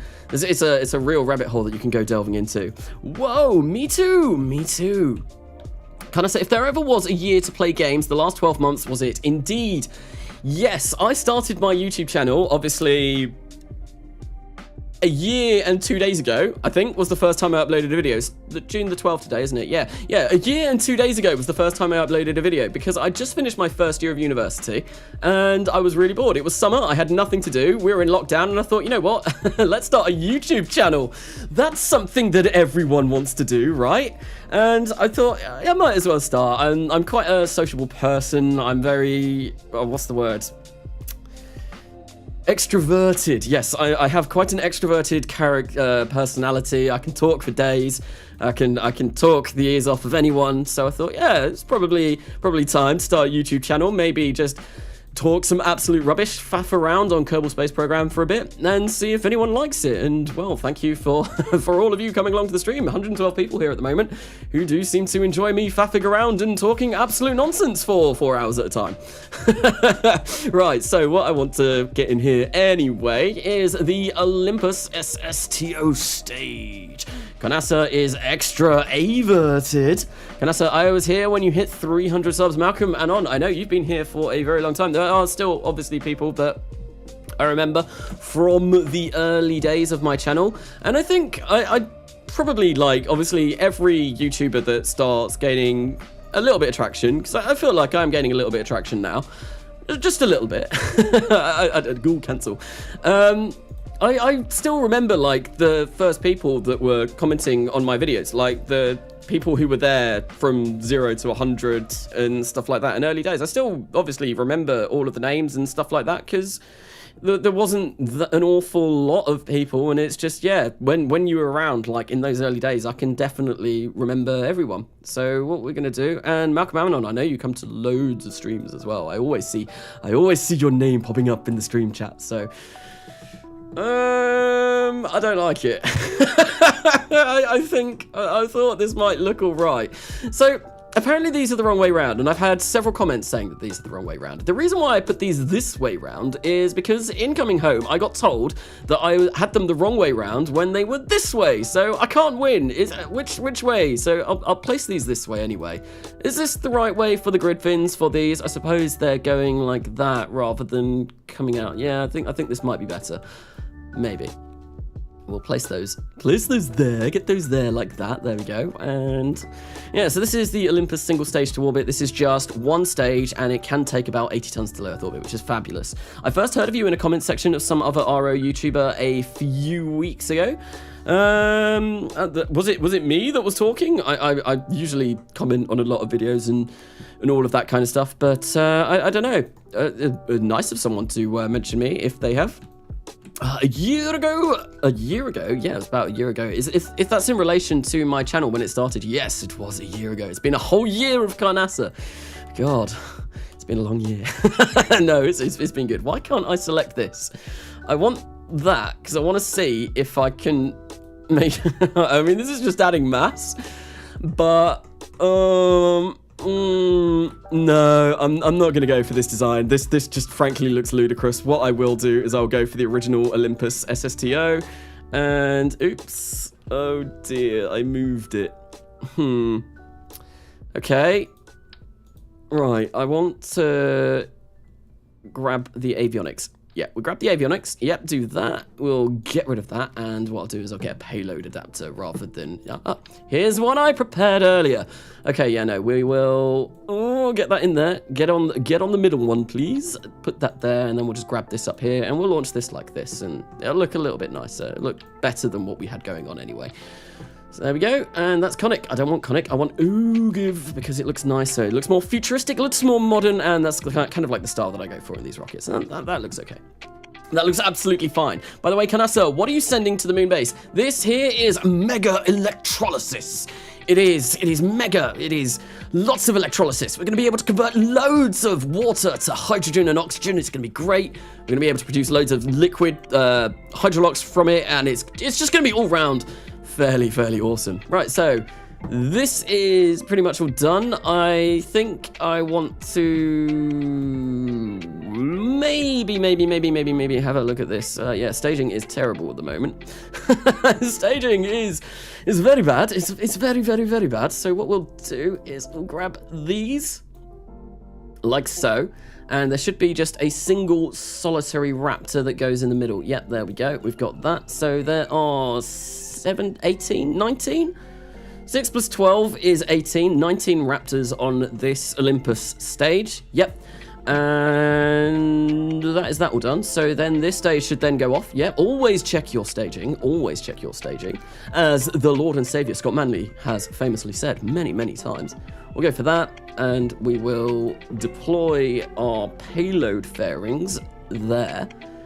And then that goes there. So I talked about in the last episode, these modular launch pads have a habit of like dancing around, wiggling and wobbling all over the place, so I like to stick an extra couple of launch clamps on there, just to ensure that they don't go all over the place and smash into our rocket as we are attempting to launch it, because that is terribly, terribly, terribly sad. So 9,842 meters per second, thrust to weight ratio on the pad of 1.4. So this thing will go, and yeah, I think that's my staging all done. We go for that, we go for that, we go for that, and then we do the lunar stuff. And to be honest, I can now get rid of these because we don't need those anymore due to the fact that we are placing our payload fairing there, and we'll get some checkers because I like the checkers. I'm really enjoying the look of the checkers. Can I say, I woke up today at 1:30 a.m. EST to see Jupiter and Saturn through my telescope. Looked really cool at 90 times magnification. I recommend that you get a telescope if you can. I've never had a telescope and I've never looked through one. It's something that I would be interested in, like looking around and seeing all the different celestial bodies in the solar system. That'd be really nice. Where I live at the moment though, it's just not feasible because I live on the ground floor of like an apartment block. And that's why I always have my window shut when I do these live streams, because people walk past and I don't want them to hear me. And that's why it gets really hot in here as well. But yeah, it is, and I don't really have a garden or anything like that. So there's not really anywhere that I could put it, which would be a bit of a shame. Maybe when I move house. So I've lived here for a year now. I don't know how much longer I'm going to be living here for. Right, so that is that all done. I think what I'm going to do is I might as well simulate this, test it from the launch pad, just to make sure that everything works as it should do. Make sure there's no hijinks with this. So we are going to go for a simulate. We are going to select body Earth. We're going to go for not starting in orbit, and we'll simulate. Is it just me, or does Carnassa look like Elton John? I am wearing very Elton John glasses. I keep forgetting that I've got these on. Hang on, how do I look in the camera? Yep. No, I can see the Elton, definitely. I'm a rocket man. Na, na, na, na, na, na, na, na. Yeah, I don't know the words to that song, but Rocket Man. Anyway, yes. Carnassa, remove the boat tail from the first stage. It looks fish. What's wrong with the boat tail? What's wrong with the boat tail? I like the boat tail. Is there any way to download the mod pack without downloading mod by mod? Carnassa, you can. I've obviously got the install tutorial that I did a while ago. That kind of runs through everything. It's a CCAN install video, so it kind of like goes through all of that. Which is it's less than doing it mod by mod, but you still have to put a little bit of input in.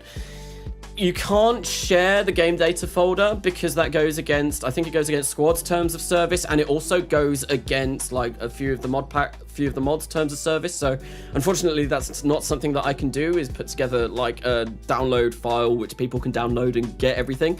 Also, it would be ludicrously big. I think my folder for this save is something like it's over 20 gig, I think. I know I'm playing with 16K textures, which is like, they're really large. So it's huge. It's huge. It's absolutely massive. I found your channel because I searched KSP RO and liked your videos, and I still like them. Thank you to Toaster. I'm glad you enjoy the videos.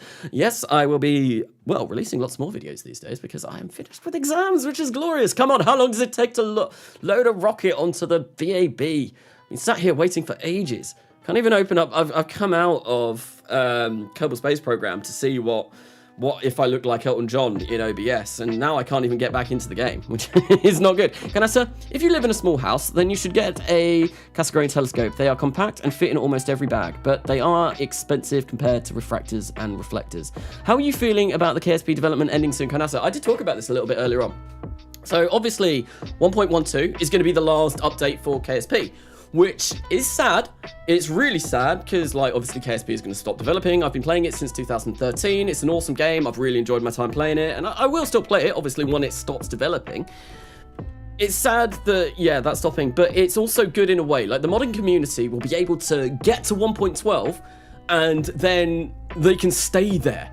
And we don't have to worry about updates, ruining mods, or anything like that. Who knows? We might get a version of Real Solar System and Realism Overhaul on the current version of KSP, which will be crazy. That's like a pipe dream. Like, when has that ever happened? It's never happened. So yeah, that would be really nice if we can get to that. And also, Squad are going to be moving across to work on KSP2 as well, which is nice. The original developers, or they're not the original developers. I think most of the original developers of KSP have long gone. But at least the original company, they're going to be moving over to the new company and starting out helping with KSP2 as well, which is going to be great. I'm really looking forward to KSP2. Obviously, they did a show and tell yesterday, which looked pretty cool. Some new parts, I think geothermal reactors, a whole load of other stuff. It looked really cool, and yeah, no, I'm looking forward to that. I think it's still due to come out next year, which, yeah, that'll be really nice. So one thing I need to remember about this rocket, and I just need to check and make sure that I've got my action groups assigned. Yep, Raptor shut down. So because this is a single stage to orbit and it uses 19 Raptors, the thrust to weight ratio by the time we finish our orbit gets insane. So I need to make sure that I start shutting down engines when I get higher up. We might not make it to orbit with this first stage, but that's okay. We can use a bit of the second stage to do that for us. Okay, so yeah, we're going to launch this. Let's see if this makes it up to orbit. We are going minus 90 degrees inclination. It's going to get loud now because that is the sound of 19 Raptors all firing up in unison, which is a pretty beefy sound. Oh no! Techlight, hello there. General Kenobi, it's fine. Tesla isn't going to bother me today because I probably won't be doing any actual launches today. All I'm going to be doing is testing out stuff, designing lunar modules, designing stuff that's going to go on the moon, and testing it in KCT simulations. So, Testlight, if you come along tomorrow, Testlight, however, I am going to be carrying on with the RP1 early career. So, that will be your time to shine. You will be able to get me in as many ways as you can. And obviously, I did a stream on Wednesday. That went terribly. I had so many failures. It was awful. It was awful. Everything failed. Nothing went well. So beautiful FPS. Yep, we're getting a whole whopping 10 frames per second at the moment. But this thing goes quite quickly. And what I can do, just to make sure that this does go a little bit smoother for everyone involved, we will stick physical time warp up to 3 times, because it's going to take a while, but I just want to make sure that this all works and that I haven't forgotten something crucial, which inevitably I will have done. It's something that I usually do. Also, Canasta Elite Dangerous is on sale on Epic for €5. I actually have the base game of Elite Dangerous. I have Elite Dangerous and I have Elite Dangerous Horizon, I think was the first expansion. I've got both of those. I don't have... Is it Odyssey is the new one? That's the only one that I don't have.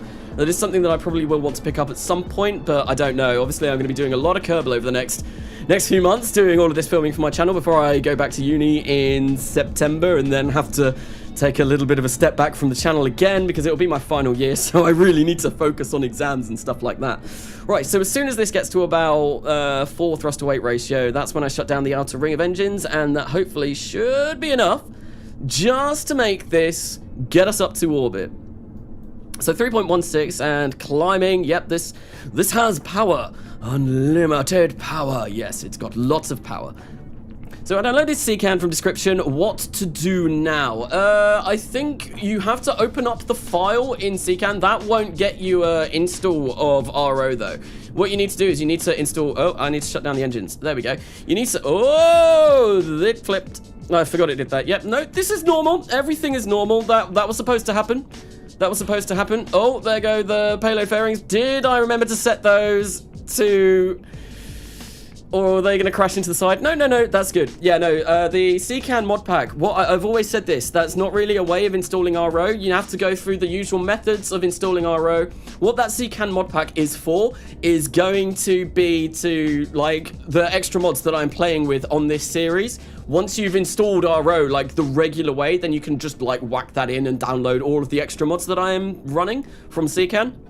So yeah, no, it's not really a surefire way of downloading RO. I don't know if it does or not. I've never actually tried it myself, but you don't know. So Kanasa, did you hear that KSP is stopping development for any future updates? Yes, I spoke about that long ago. I'm not sure if I spoke about that already. That's the same message. So do you think there will be an RO RSS mod pack on KSP2? I imagine there will be eventually. I don't know how long it's going to take in order for that to be a thing. I was on Lucy's stream earlier on and he was talking about it. It's probably going to be about Oh, about a couple of years, maybe after KSP2 releases, where RO will become a thing for KSP2, which will be a bit of a shame, but I'm still looking forward to KSP2, and I will be playing stock KSP2 as well, because, I mean, it's good fun, stock every now and then, and obviously KSP2, there's going to be a lot more. There's going to be, like, interstellar stuff going on. There's going to be a lot of new features, really, that we don't have in KSP1 that will be pretty exciting to explore for a bit, and I do almost certainly reckon I'll be doing a series on KSP2 as soon as it comes out. Maybe sending our little green Kerbals all the way to the far-flung reaches of the not the solar system, the galaxy. Yes, because there's going to be multiple star systems. So, any minute now, well, in 60 seconds this will make orbit. What I want to do is, as soon as we've made orbit, I want to detach this, make sure that I've got our MLI on all of this. Yep, that's all looking good. And just make sure that everything fires up. And then what we'll do is, as soon as this has all been tested to work successfully, well, that is time to go in and start designing something new. So, Kanasa, do you think that KSP2 will make some challenge for KSP1 veterans? I don't know. Obviously, the interstellar stuff is going to be different, and it's going to be something that, well, unless you play certain mod packs, people won't have experienced. But from reading the... There we go, single stage to orbit. We are in orbit. What we're going to do is we are going to get rid of that. Yep. But no, the Next Gen Astronauts video that the development team released probably about a month ago now, they were talking about that, and the developers were saying how... I didn't mean to detach those payload fairings, but oh well. So does this all work if we use this? Yep, there we go. The RCS works. That's good. And do the engines all fire? They should do. There we go. Those 5 engines all fire up. They look a little bit weird, but no, they're all good. That all fires up. Yep, that's fine. And I've tested this, so I know that completely works. So that's good. We can revert this to the vehicle assembly building and start working on something new. Anyway, yeah, no, now that I've done that, I'll talk about the KSP challenge thing.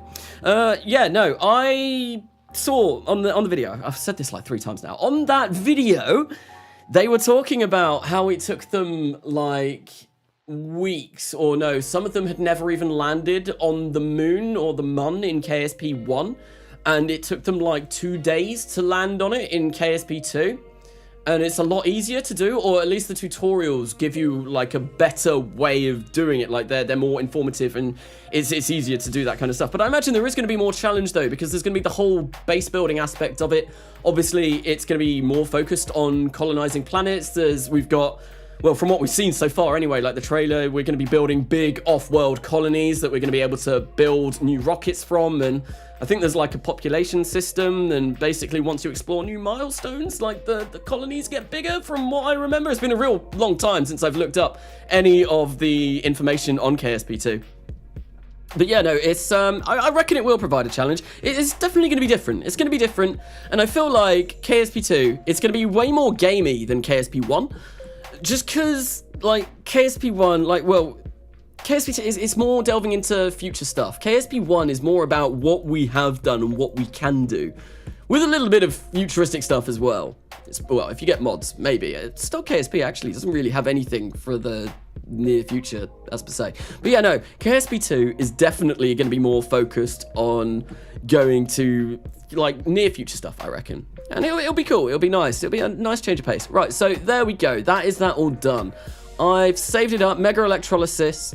What I can do now is we're going to create something new. I'm not sure what we're going to do. One thing that I do need to do, so I've got a checklist. I need to create a system that's going to be able to land on the moon. And it's going to be able to fill itself up with hydrolox.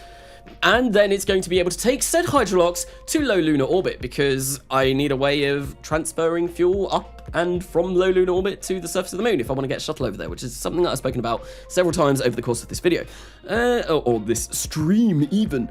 And yeah, I think I might work on that next. A way of landing on the moon and then getting back up to low lunar orbit with hydrolox remaining, that we can then transfer over to a space station that I eventually will that I eventually will build around the moon. That's what That's what we want to do next. That is what we want to do next. So, yeah, without further ado, let's start this off. I think what we are going to do is we are going to start off with a Mahusive docking port, because it would be nice to be able to dock this with a Mahusive docking port to our space station in low lunar orbit. Where is the absolutely ginormous one? This is why sometimes it's really nice to play my early RP1. Much nicer to play it over this, because that is far less laggy than this. And at the same time, it also means that I don't have like a billion parts. Alasea, Kanasa, have you stolen my sunnies again? Yes, I have. I've been wearing them for a lot longer this time as well. I might take them off. You can come and claim them. If you want them, come and claim them. But yeah, no, can't remember what I was talking about then. But yeah, no, nice big, hello, Alasea is here. she has come to claim the sunglasses. Anyway, yeah, well, I've completely forgotten what I was talking about. I am at a loss for words. But yeah, we're working on a system where we're going to be able to send fuel to and from the surface of the moon, hopefully to the Lunar South Pole Outpost, because that would be really nice. Avionics.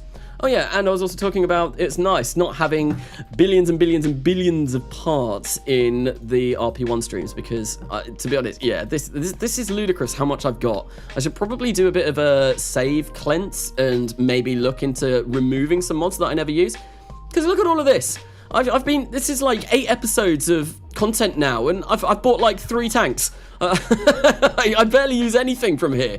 I had it for, to be honest, I have it for like some more silly videos that I do. But yeah, no, I've barely used anything. So what we want is a balloon tank, because they are lovely and lightweight, and we can, well, basically put the MLI layers up all that way. We're going to make this cryo because it's nice and smooth, and I think what we'll do is maybe do something like this. Get one of these, I think, one of these to try and land it. And I want to use the RL10, because the RL10 has a configuration. We can ignite it 50 times, and it is also going to be able to, if I can find said RL10, it's got a throttleable format, which is definitely what I am going to need. It's around here somewhere. There it is. So we'll place one here, and it might kind of look nice if we did something like that. No, not like that, like that. Pretty sure I've seen her writing in that language. Time to whip out janitor's closet. Yes, I know I should use that more often, but for some reason I just never remember about it. Like, I've got it. Which one is it? It's that one there, but I never use it. I never, ever use it. And I've got no idea why. It probably would be smart, but oh well. All right, so what we're going to do, we're going to fill this up with liquid hydrogen and liquid oxygen. How much delta V do we get in vacuum? That's 9,500. That is a lot of delta V that we're going to burn off in 554 seconds, which is also very nice. So that will be more than enough to get us to and from the surface of the moon. Yeah, to and from the surface of the moon, and also hopefully have a little bit of delta V remaining. But maybe what I want to do is maybe make this bigger. We'll see how big I can make this. Let's just make it huge. 10,000 meters per second delta V, that's a lot. So yeah, this is essentially just going to be a ginormous fuel tanker, a lunar fuel tanker that goes from the south pole of the moon, flies up to a low lunar orbit. I pulled the wrong thing there. God damn it. Oops. All right, we want the RL10 series engine. Where are you? Let me select you. There we go. Come on. There we go. Fantastic. Absolutely fabulous. Right, so yeah, we're going to do that and have those kind of like tucked away in there. I quite like that look, and we'll just grab that and put down there. She's watching a space stream. Poland can't into space. Poland can't into space? This is news to me. What are you building now? So Xenotrex, this is going to be, yeah, a tanker, a fuel tanker that goes to and from the Lunar South Pole Outpost to a space station that is yet to be designed in orbit around the moon. And I think that'll be very, very nice. It'll be very nice. Right, so I want to get... Okay, we want batteries. I mean, we got 205 days. That's a crazy amount. So I think what we'll do is maybe make that like 20,000. That might be enough. Go for 20,000. And that upside delta V and 11 days. Yeah, that's absolutely fine, but I'm going to put solar panels on this because it would be nice to have some solar panels so that we can produce some electric charge, because obviously we are going to want to produce some electric charge at some point in this rocket's lifespan. Place those on there like that. I think that would be nice. We need some RCS in order to control this and make sure it doesn't go all over the place. All right, so I want the big boys. Where are they? Where are they? Where are the big chunky RCS thrusters? They're there. They're right there. They are where they always are. And I think, once again, yeah, we'll just go with MMH and NTO, something like this. Now I'm the only one. I am the only one. Only one to dislike. Oh no, why are you disliking the video? Is it my boring, monotonous voice? Is it because there's not enough banging music in the background? Is it because we are playing KSP and I'm faffing about constantly? Or is it none of the above? Answer now. Or forever hold your peace. Yeah, I honestly don't know where I was going with that, but you know, it's fine.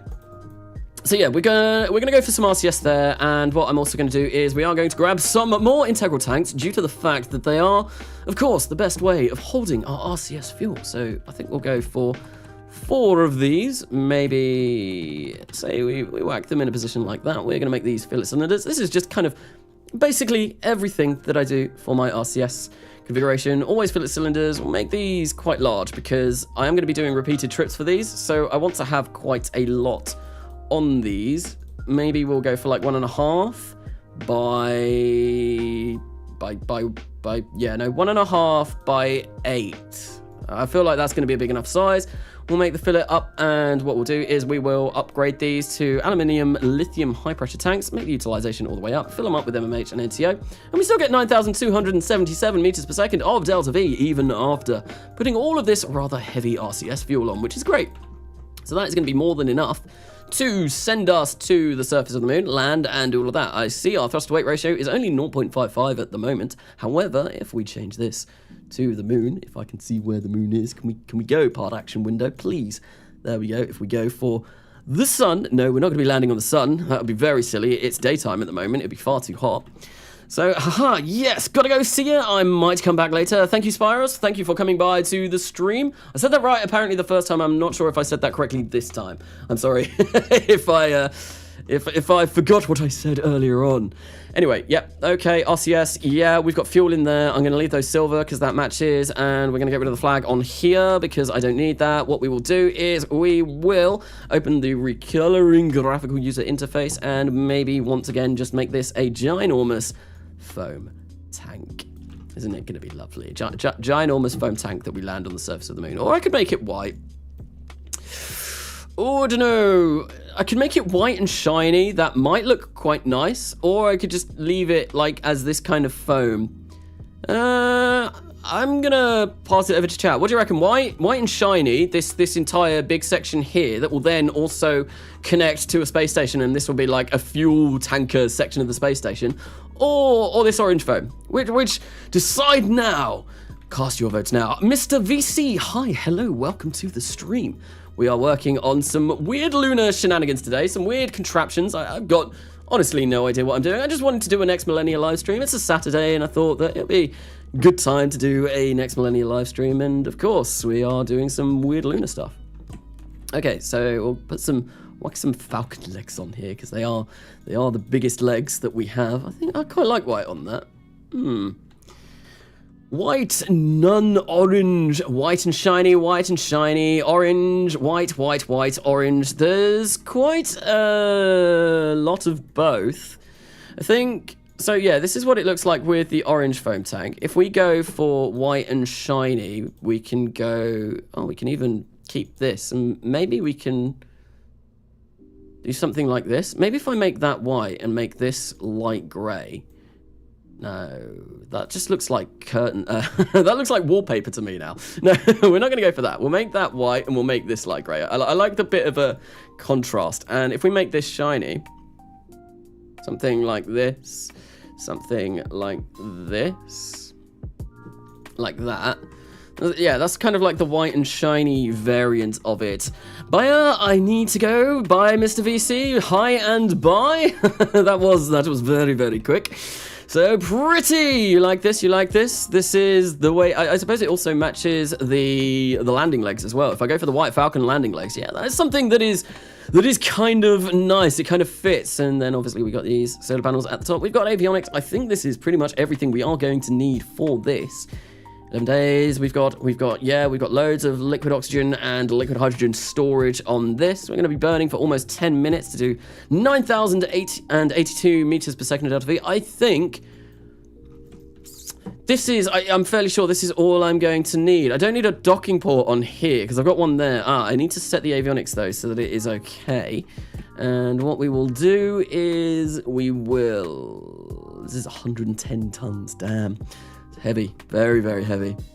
I'll probably launch this over to the moon, not full though, which is probably gonna really help. But I know if it is full, it needs to be at least 110 tons. So we'll go 120 just to be on the safe side of this because I want to be on the safe side. And what we'll do is we'll color this in as well. You'll make it a nice white color at the top, something like that. A contrarian engine config. The engines are, of course, yes. That is something I was forgetting. So what we want to do is we want to switch it to this, which is actually going to give us even more delta V because we get a much better specific impulse. It's base. Base is the one that is throttleable with deep throttling capability, yes. And we will also change the center engine to CEC base. Fabulous. And what we'll do is I'm just going to remove all of the tanks and we're going to replace them because it might have changed that a little bit. How have we lost delta V? How have we lost delta V? It should have gone up. It should have gone up, not down. Oh no, we've still got 10,000. 10,004. There's even more. Yes, no, we've got loads. That is going to be great, and we'll be able to ship up quite a lot of hydrolox at a single time with this configuration. We've got a thrust to weight ratio of about 3 from the surface of the moon.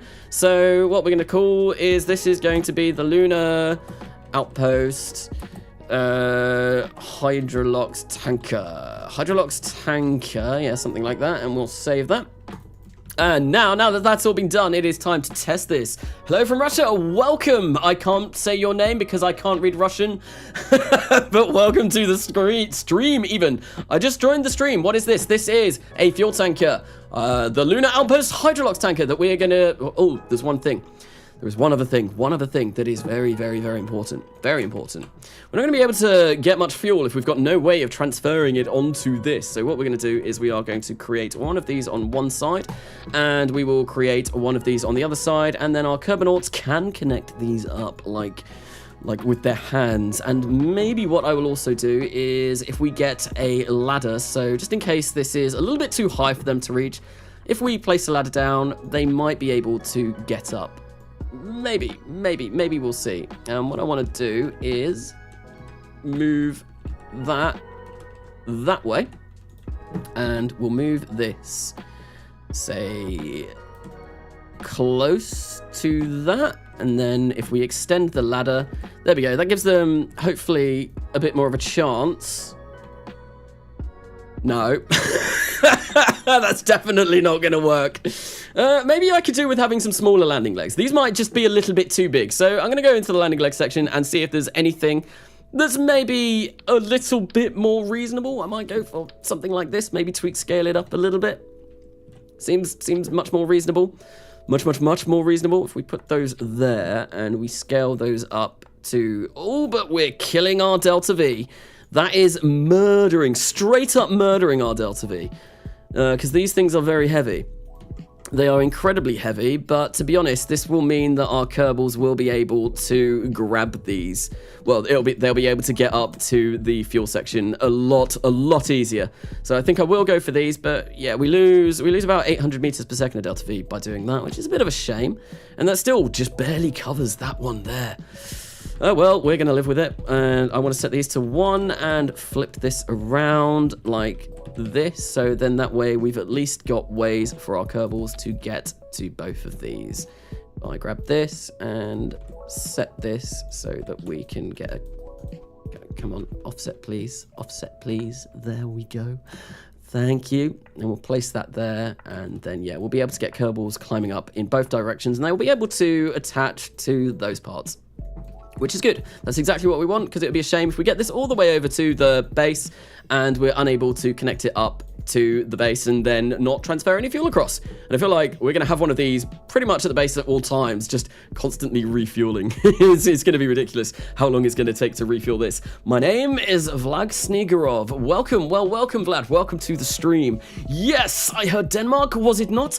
I suppose one thing as well that I could do with these kind of launch vehicles, or this kind of Hydrolox, Lunar Outpost Hydrolox tanker, is potentially we could end up with putting some like flags on the side to represent some countries, because I did that once upon a time, and it was a very fun moment in chat, everyone going absolutely crazy asking for their flags to be placed on. That is something that we could do maybe at some point as well, maybe even on one of these. I think I might want to lower this just a little bit more, or like I would like that to go kind of there, and maybe a little bit not quite that dramatically out. No, that's not okay. We want something maybe like that. And I'm just gonna ever so slightly move this up, say like that, and then they're all equal. Everything is equal on this space rocket. It is a communist rocket. Everything is equal, and there we go. It's the legs match as well, and yeah, I think that is now everything. Although my avionics, I feel like I'm going to need to up those because, yes, that has changed. Okay, so that's good. Right, so, do you like the German flag? I think I have the German flag. I've got no real say on whether I like the flag or not. I don't think I've ever really had a personal preference for any flag. I obviously like the Union Jack because it's the country that I come from, but, yeah, no. Other countries, I've never really looked at a flag and thought, you know what, that's a nice flag. Actually, I suppose maybe I have. I'm not sure. Anyway, what we're going to do is we're going to simulate this in low lunar orbit, and what we're going to do is try and land this and then take back off and see if I can successfully do this. So we're going to go to the moon. We're going to go for inclination of 90 again, orbit altitude of 100, and yeah, that looks good. We'll simulate this, and this is going to take, once again, probably a really long time to load up because this save, it takes a long time. It takes a long time. The loading screens are really long. They're really kind of, yeah, it's just a bit of a shame. I am running so many mods on this save, and at the same time, I feel like 1.10, even though it's faster at running the game in general, the loading screens and all stuff like that takes way longer than 1.8.1 did, which is, I mean, it's not the end of the world, but it's still like, it would be nice to have it run a little bit faster. It would be very nice. Looks like one of the Danish players is seriously ill. Do you watch the film Interstellar? I have watched the film Interstellar. I really like the film Interstellar. It's one of my, I'm not sure if I'd say it's one of my favorite films. It is, I really enjoy it though. I like anything by Christopher Nolan, really. Anything by Nolan, and especially if Hans Zimmer is scoring the film as well. Nolan and Zimmer together, they are like a powerhouse. They are a power couple that produce absolutely fantastic cinematic experiences that are glorious. Like Inception. Inception is one of my favorite films. But I think my all-time favorite film, like ever, is Gladiator, which is like obviously completely unrelated to my channel. It's not space related, but it's got Hans Zimmer doing the scoring, so it's great. And I love the story. I love the Roman Empire. It's like one of my favorite times of history to learn about. It's just something that I've always really enjoyed. And I love games like Rome Total War because you get to go and play and you get to go around and bash up some ghouls. It's always very funny. It's always very nice. CPR being done on the pitch. Oh dear. Oh, is there is this football that you're talking about? Is there a football game on at the moment? Wait, is it the Euros? Wait, it's not the Euros right now, is it? I mean, it potentially would be, because the Euros were supposed to be last year, but I think they got postponed to this year. When you said Danish players earlier on, I thought you meant like a Danish KSP player. I was like, I don't know any Danish KSP players. Oh dear, that's really not good. It is the Euros at the moment. I should probably go and watch that. Yeah, I've not watched sport in ages, especially, I used to watch football a lot when I was in university, when I first went to university, because I went up to uni, all of my mates that I hang around with were really into football, so I kind of got into it, but since like leaving uni, I probably want to put some radiators on here. That is something, yeah, because we're going to get some boil-off loss from this, which is a little bit of a shame, but that is something that I will do when I get back. What we're going to do, though, to begin with at first, is we are going to attempt to land this on the surface of the moon and go absolutely screaming past. Right, so we're going to turn that on. And we'll turn the RCS on, and it looks like we are capable of moving this, albeit very, very slowly, because this is 120 tons of pure Hydrolox. It's a very thick Hydrolox tank, this.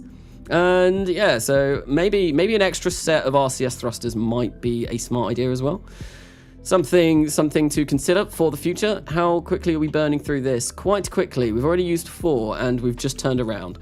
So I am going to land this myself. I'm not going to use MechJeb auto landing guidance for this. So this could go very badly. We'll turn the FMRS off and we'll start ullaging our stage and then fire up all of the Hydrolox engines. Look at them go. All 9 of them in unison, creating a very, very nice blue little circle. Right, we can get rid of ascent guidance because I do not need that. No, that is something that I don't need. And I'm going to change to surface velocity as well. And yeah, so this is, suicide burn is going to take 5 minutes. Okay, with all of these firing in unison. Right. That's okay, and yeah, we'll leave this burning for a little bit and see what's going on. Kanasa, yes, it is the Euros. Football becomes mutable after USA starts using metric system. Kanasa, what is your favorite breakfast food? I like a full English. I am very much a stickler for a full English breakfast. Full English breakfasts are just glorious. You got eggs, you got bacons, you got mushrooms, you got beans, you got black pudding, which, if you don't know what black pudding is, it probably sounds absolutely disgusting to a non-English person that eats black pudding. Even where I'm from in the UK, black pudding isn't very common in the South. I discovered it when I lived in the North for like 7 years. But yeah, you got everything, toast and what else? Fried tomatoes, fried bread. It's just absolutely everything you could ever want from a breakfast in a single dish. It's glorious, it's great, it's awesome. I do love it. Are not breakfast. Beans are not breakfast. Yeah, I'm talking about baked beans, not your weird, like, American kidney beans kind of things. You don't have baked beans, but they are most definitely a breakfast food. 100% a breakfast food. You have beans on toast, like the perfect breakfast meal. Like, or maybe not the perfect breakfast meal, but it is something that it's good. It's nice to enjoy for breakfast, right? So I think once I get to about maybe 1,000 meters per second, or maybe 1,100, I am going to cut the throttle on these. And what we're going to do, yep, there we go. And I'm going to wait until that impact time roughly matches my suicide burn length here. So we will do a little bit of a time warp. And then it's just a case of fine-tuning this until we land this. So 4 minutes 30 is there. So we are now going to fire, throttle these up, try and ullage this stage. Come on, ullage, please. There we go. And we can fire this up. And now, yeah, it's just trying to keep these two numbers pretty much identical. It's a fine balancing act, and then hopefully we should land somewhere successfully.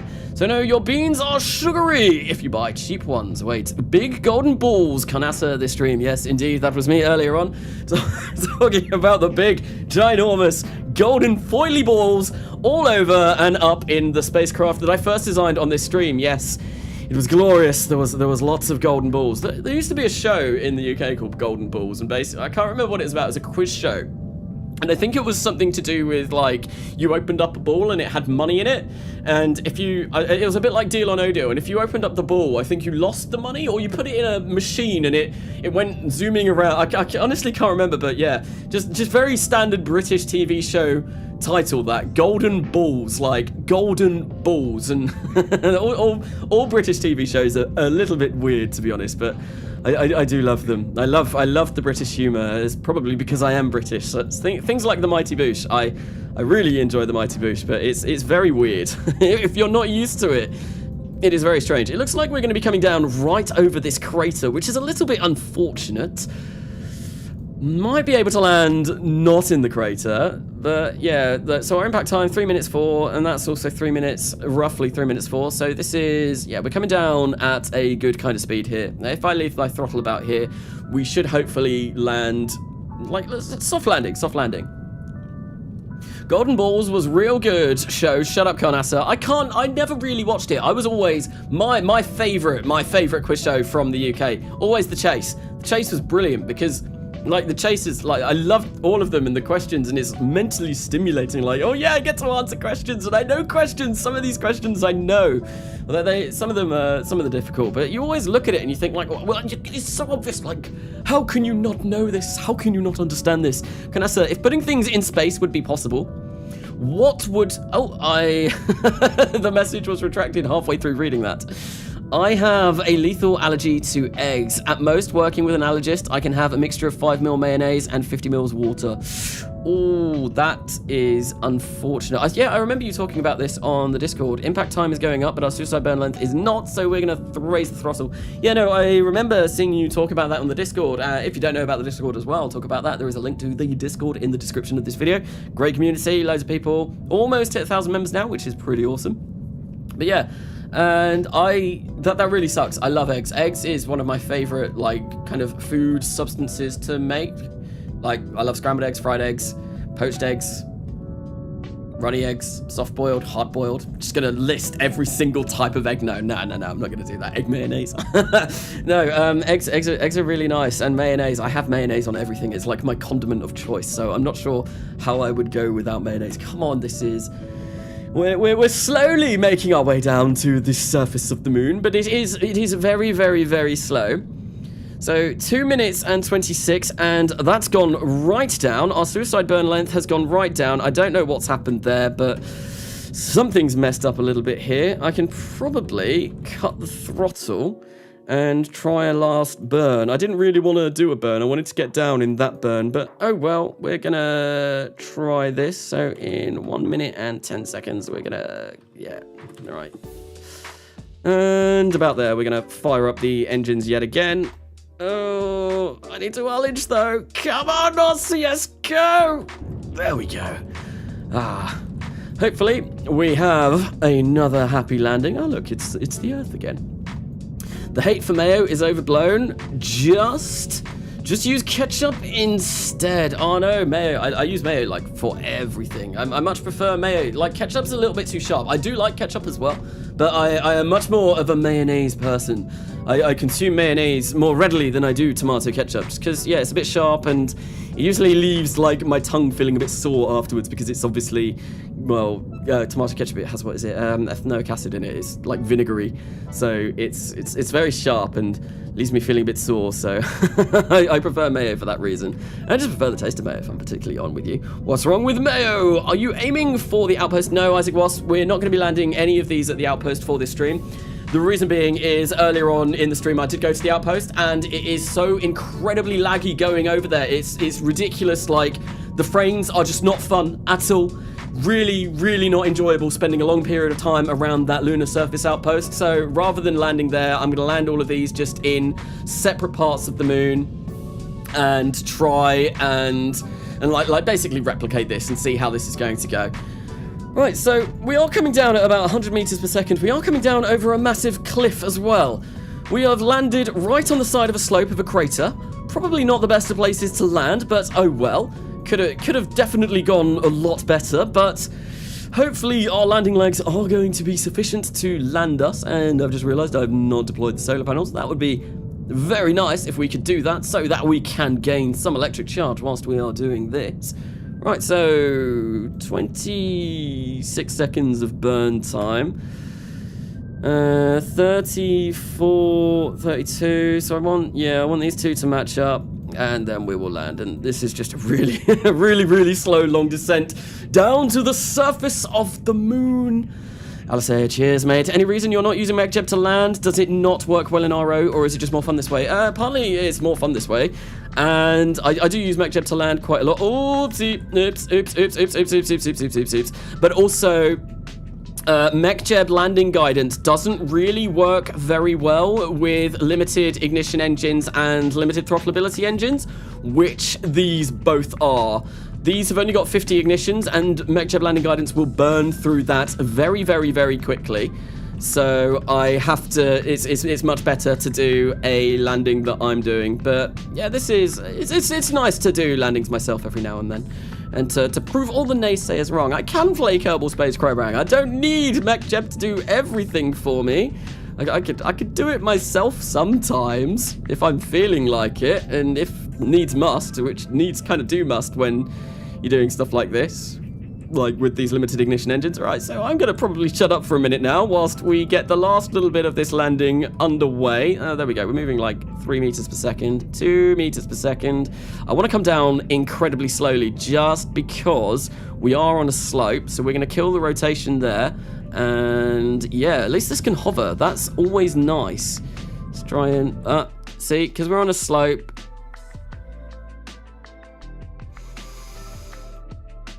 Yeah, I was afraid that might happen. Oh well, nothing broke, it bounced, but now I know that, well, there's not a real wide enough landing situation here that we can land on a slope. What I'm going to do, I am going to revert the flight to launch. We're going to try this again. I'm going to try and pick a landing site that isn't on a crater, and then that way, because I do need to test this to make sure that I can get this sufficiently back up to orbit. I might even be able to turn off some of the engines and maybe save a little bit of delta V that way. I don't know. This is going to be a testing stream. This is a stream entirely devoted to conceptual ideas and designs, and I feel like my streams for the next millennia that I'm going to do in the future, I feel like that is what my streams are going to do, because a lot of the like filming the actual launches and all that kind of stuff, I do want to do like that all cinematic like I do in the episodes. And in order to do that, that really wouldn't be fun watching me do like the same thing over and over and over again, because I probably launch each mission about 4 times and get 4 different like camera angles of the mission going up.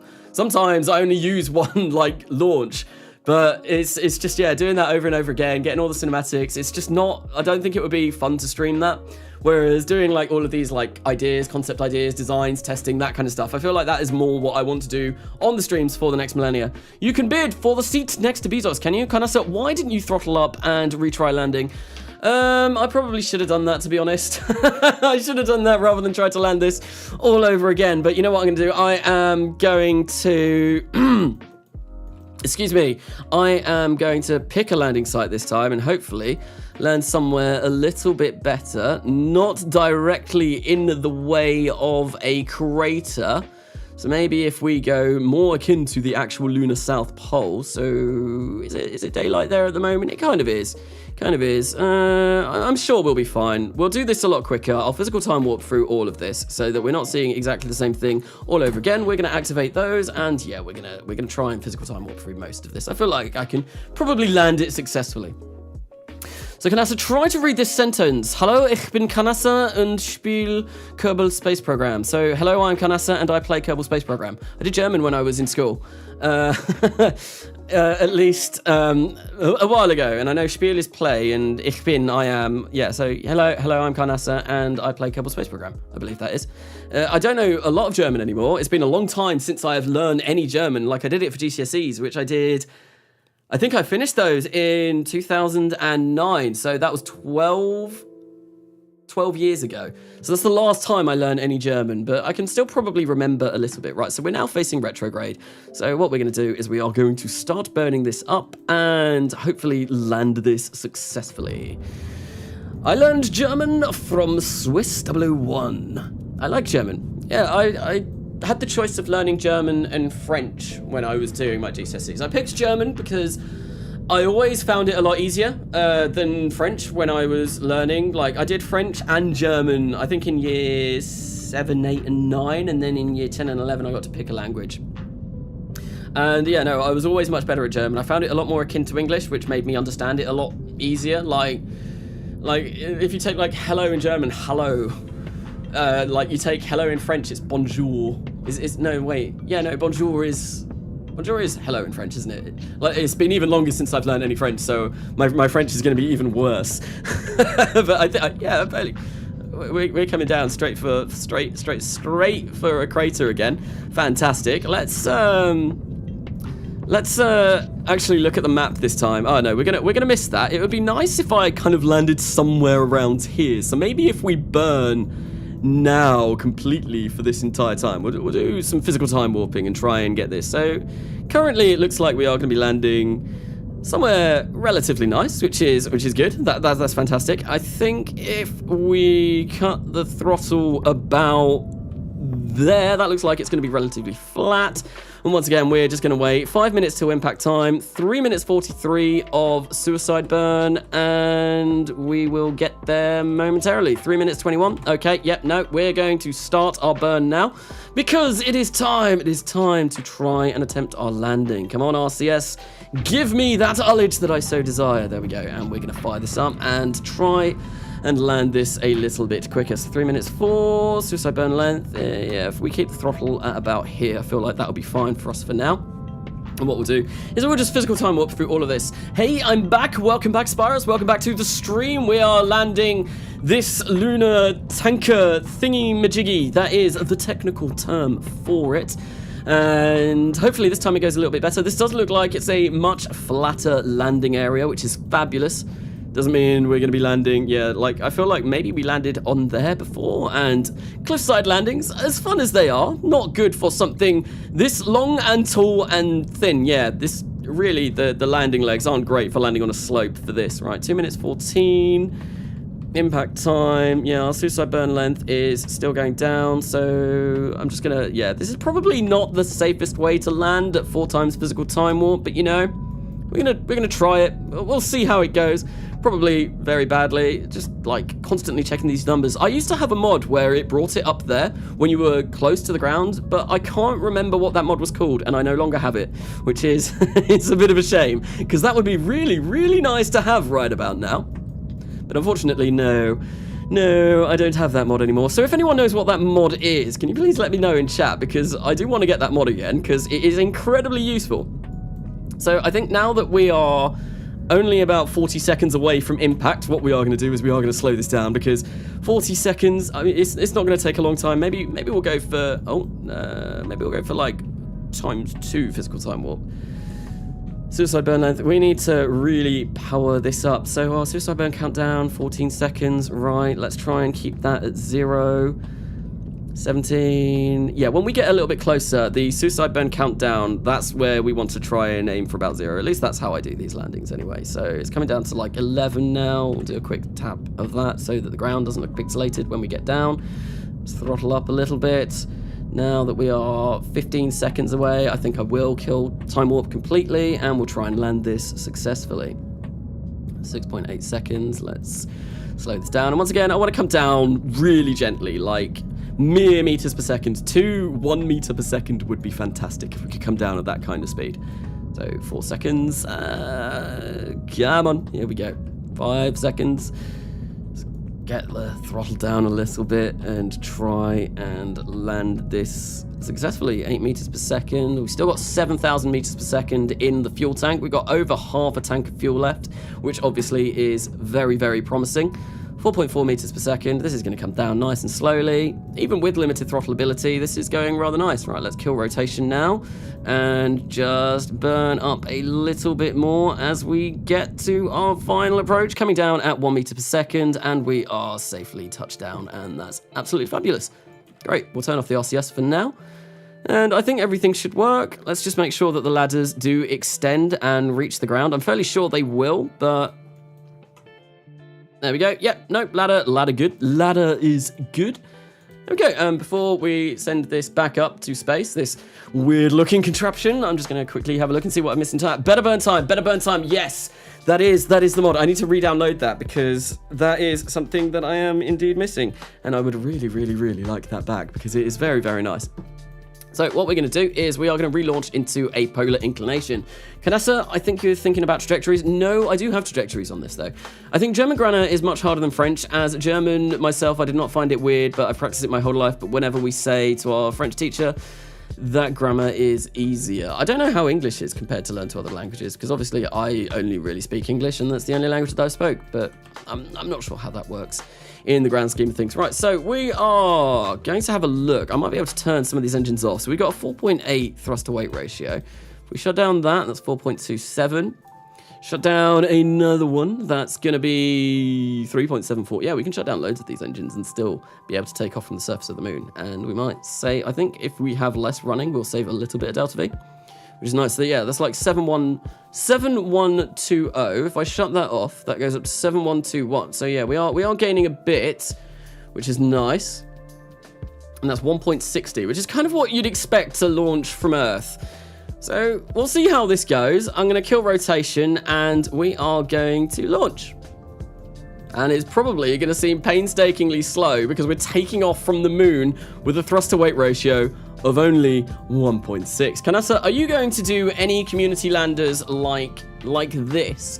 Community landers? What? The landers that the community say can design? That is something that I could do. I did outsourcing. Well, I was going to do outsourcing for this series. I'm going to go into polar inclination again, try and launch this polar, see how much fuel I have left by the time that we get this back to orbit. Yeah, no, I did outsourcing. I did request some outsourcing for, I think, the second episode of this series, and there was literally no submissions, so I kind of just thought, you know what, we won't do that again. Because I did do outsourcing. Obviously, it was a thing that I did in Kerbal Gets Real. There were a few people that submitted some designs and they got to be showcased, highlighted, used in Kerbal Gets Real. And yeah, I was going to do that for the next Millenia, but no one submitted anything. And I think I did an everyone ping on Discord, so which people should have known, but I don't know. I'm German, and it's much easier to learn English than other languages, Kanasa. Yay! That means if I ever want to learn another language, it's going to be difficult. Right, so we're going to physical time warp through this because this is going to be painstakingly slow. Otherwise, I could probably get this up to orbit a lot faster, but unfortunately, well, I just want to test it out with 3 engines. I think 3 engines is the way that I want to go at the moment, and maybe we'll get it up to about 50,000 meters. Orbit probably seems a decent place to go. And yeah, we're going to try and launch polar. We're going back the way we came. That's not a bad thing, as per se. Looks like a chunky grasshopper. Indeed, it is. Yeah, it's a bit like if it had maybe more of a rounded top.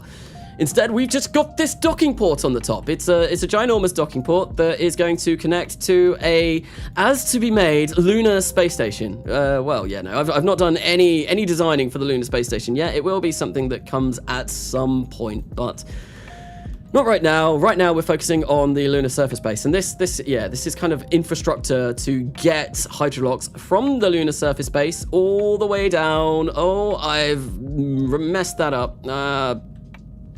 Damn it. I messed up my ascent there very badly. I was following the orbit too much, and now I've realized that I am now at 120,000 apogee. Apowatts even. We're not apogee because we're not around the Earth. What is it? Apocene? Apolloon? I'm not entirely sure.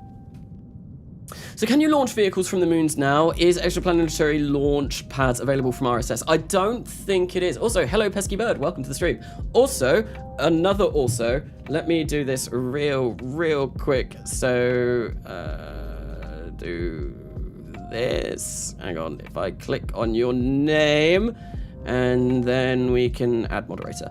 Cool, you're now a moderator. You are, of course, one of the mods on the Discord, so I thought, yep, let's make you a moderator on the YouTube chat as well. It's all of the other Discord mods have moderator functions. So congratulations on your new moderator role on the YouTube. So yeah, no, I was talking about extraplanetary launch pads. No, I don't think they do work with RO. I might try and download the mod, see if I can get them to work, but I think as far as I'm aware, you can't use them. But it could be something that I spend a little bit of time on, maybe looking into, because it would be really cool if I could build stuff from the moon, although kind of what I'm going for, I don't think in this series that's kind of like what I want to have the long-term goal be. I'm going to kill my throttle there, and what we're going to do is we're going to time warp ahead, and we're going to circularize at our Apolloon, Apocene. Oops, we overshot that a little bit. We want to go for prograde and try and circularize. So yeah, this was bad. This was a really bad ascent, because ideally I'd want to do this all in one burn, and I've done it in what, like 2, but when I do this for realsies, it might end up being a little bit better. So we'll fire this up and just circularize ourselves into a nice lunar orbit. And then that will be done. That will be that. A new part for the base that we're going to be sending down, all done and constructed. Just a ginormous, huge, massive fuel tank thingy-majiggy. Yes, the thingy-majiggy is the name of this. No giant golden balls on this, though. No, that is just for the mega electrolyzer or whatever it's called. All right, so we're in 120,000 by 140,000. That's fine. Not as circular as I'd like. We have 62,000 liquid hydrogen and 22,000 liquid oxygen left. I feel like that's, well, that's how much we've burnt just to get this off. Obviously, we are going to probably spend about another 100 meters per second rendezvousing with a space station, so we'll have maybe about 60,000 liquid hydrogen and 20,000 liquid oxygen left. We burn an awful lot getting this to orbit. This is why this isn't really sustainable, but it's more sustainable than shipping Hydrolox over all the time. Yes. So this is, I guess, what we are going to have to do if we want to mine Hydrolox on the surface of the moon and bring it back up. But there we go. Yeah, that will work for us. That's something that we will do. And I think what we're going to do is work on the next piece of the puzzle, which I have not decided what that is going to be yet. So we're going to go back to the vehicle assembly building and, yeah, work on something new.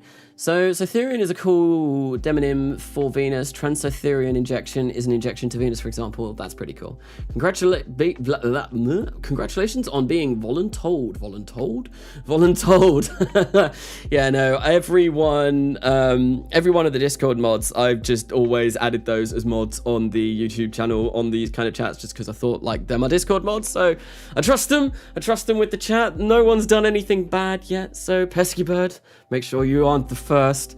Canessa, I'd say Kerbal constructs with the limitation of not using it on other planets unless you have X something. That is something that I could do. I don't have Kerbal constructs on the save either, because it usually messes around with a lot of things, and it's just a mod that I've never got around to using. Right, so I'm gonna save this up. What we will do is, oh no, I don't want to open anything at the moment. Cancel.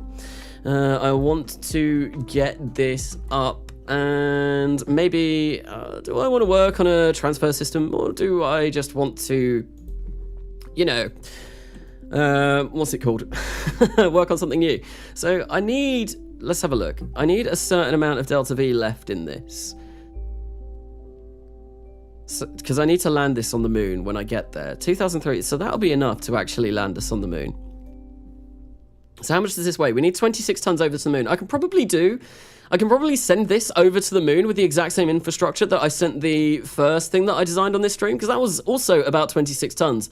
So getting this over to the moon, we can use Olympus SSTO with the what is it, 5 advanced OTV engine stage that I used before. So yeah, that'll be fine. We can do that with that as well. So I don't think I'm going to do that now. What we will do is move on to a new lunar surface module. But I think what I'm going to do first, I'm going to go for a quick 5-minute break because it is bloody boiling in here, and I do need to cool myself down just momentarily, because it is really warm. But thank you everyone for coming by for the first bit of this stream. I will be back momentarily once I've cooled myself down. Maybe it's got myself a drink, and yeah, it's got a nice big block of ice to blow some cool air or something. But I will be back probably in about 5 minutes. Until then, I've been Casa. I will see you momentarily.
Hello everyone, and we are back. I've got myself another drink. It's, well, I've gone out of this room for like 5 minutes and it's been a little bit cooler.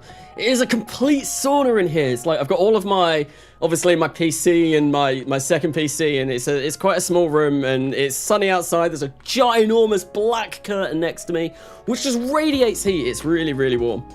But anyway, I saw, what was it? Quick spam chat with inappropriate launch vehicles? Conventional launch vehicles? Hey, what's wrong with my launch vehicles in this series? They're all right most of the time. So well, I think the Olympus is very much like a Starship kind of first stage. Anyway, so yeah, no, I think I'm done with this. I'm fairly sure I'm done with this. I'm sure that the kind of system that I used to get the first module that I designed over earlier on today is going to be more than sufficient to send this over as well. So that should be good. And I think the next thing that I could do, I'd probably use something very similar to this, but this could potentially, I need actual hydrogen and oxygen tanks, Hydrolox tanks on the surface of the moon, which is something that I am sorely lacking at the moment, because I've got a small amount of storage for it on the base, but it's really not anything. So the next thing that I could do is either have a look at making some Hydrolox tanks and like making them so that they fit in with the base. Or alternatively, what I could do is I could have a look at the space shuttle that I have designed in this series so far. So I have designed a shuttle and see what it would take to send it over to the moon. See if it's possible and see if we can get a shuttle. Because that is something that has been so highly requested in all of the comment sections of the videos that I've been releasing so far. Do a shuttle like in For All Mankind. Send a space shuttle to the moon. Do that. Do this. Do that. So it is something that I can do. I'm going to leave it like, chat, what would you rather see? Like more modules for the base, which is obviously what the stream is supposed to be about, or do we want to see if we can have a look and see what I need to do to the space shuttle to send it to the moon? Yo, For All Mankind Pog. Indeed, For All Mankind Pog. I watched that. I was watching that as it was coming out. I loved it. I absolutely loved it. I absolutely loved it. You already know the answer. Do I? Do I? I'm not psychic. I am purely... I'm not anything, really. But yeah, shuttle would be nice. I think it might make a little bit of a change of making these kind of like little moon modules. So what I can do is we can find the shuttle that I have and have a look. So I think shut test 3? Shut test 4? Shut test 3? I think shut test 3 is the one that I want to go for. The double shuttle from the Discord. No. We've not done anything like that. That would be really funny. That is something that I do want to try at some point. Something like that ludicrous. This is just a shuttle that I did design. I'm fairly sure that this does work. Like, this is able to return to low Earth orbit. So, like, it can make it up to low Earth orbit. I've started designing a reusable system to launch this, and actually if I launch this on the first stage of an Olympus, it does get to orbit, but it is a little bit janky, and there was another way that I was looking about getting this to orbit. And actually, yeah, I did it on a stream a while ago. What we'll do is I'll show you kind of like the cursed what it looked like, because I was trying to figure out a way of getting all of like the external fuel tanks back down safely onto the ground.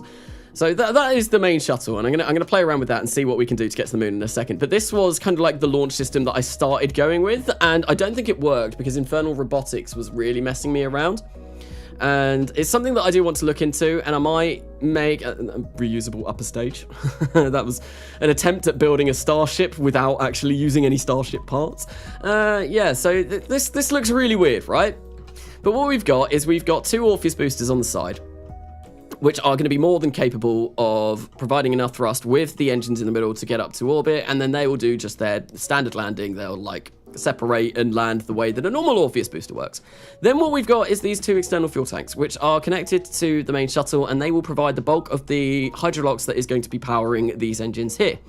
And what I wanted to go for was a system kind of like this, although those wings seem to have messed up. So they are controlled by Infernal Robotics. They can like flip out And what I was hoping to do was to glide these safely back down. They've got no propulsion on them whatsoever, but they do have landing legs. So hopefully what I could do was glide them and maybe land them somewhere. Say if we're launching maybe like, I don't know, Africa somewhere, if we're launching from the UK. I'm not sure where they would land. But yeah, so yeah, that's what I was kind of going for the actual... the way of launching this, but it didn't work because Infernal Robotics made these wings flip and go all kinds of janky, very much akin to how the Mars glider did. It just, yeah, it doesn't like it. It breaks under aerodynamic pressure and it's not all fun. But I'll figure out on my own time a way of getting that up into low Earth orbit. I know this can survive re-entry, but it's, yeah, no. So what we'll do is have a look and see what it's going to be like getting this over to the moon. What I need to do I have the correct engines? Do I have everything that I need? Do I have enough food, water and oxygen? All that kind of stuff. And this will be just something a little bit of fun to play around with for a little bit. So we've got here, if I change to vacuum, that's 4,835 meters per second of delta V. Okay, that's a nice amount of delta V. That is going to be enough to get us to low lunar orbit and capture. So we need about 4,000 to get to low lunar orbit and capture. Using those advanced OTV engines, what if we use these? That's still 4,400, which is okay. There's a 120-second burn, though. That's insane. That's a very, very quick TLI. Rated burn time, 540 seconds. Do they have full burn failure rate? Ugh, they're not very good engines. It should be fine though. It should be fine to use them a couple of times, maybe.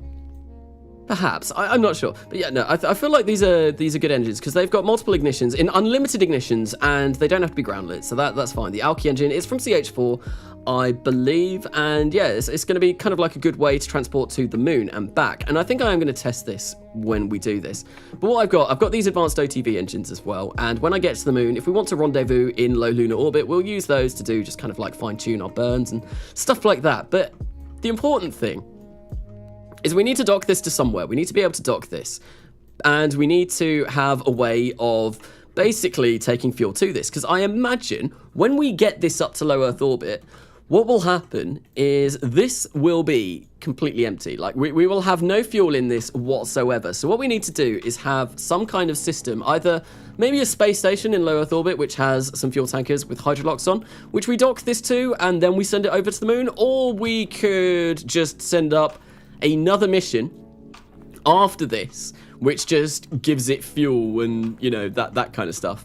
It is going to mean that it isn't going to be reusable entirely, which is a bit of a shame. Or unless maybe we could use perhaps something like this. Hang on, do I have any astronauts? 8 days of food. That's not enough, so we are going to have to do some food.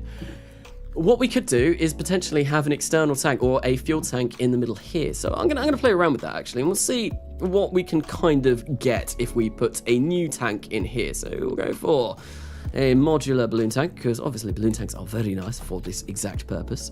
Make that the best that we can. Whack a load of MLI layers on it so that we don't boil off all of our hydrolocks. That would be very, very sad.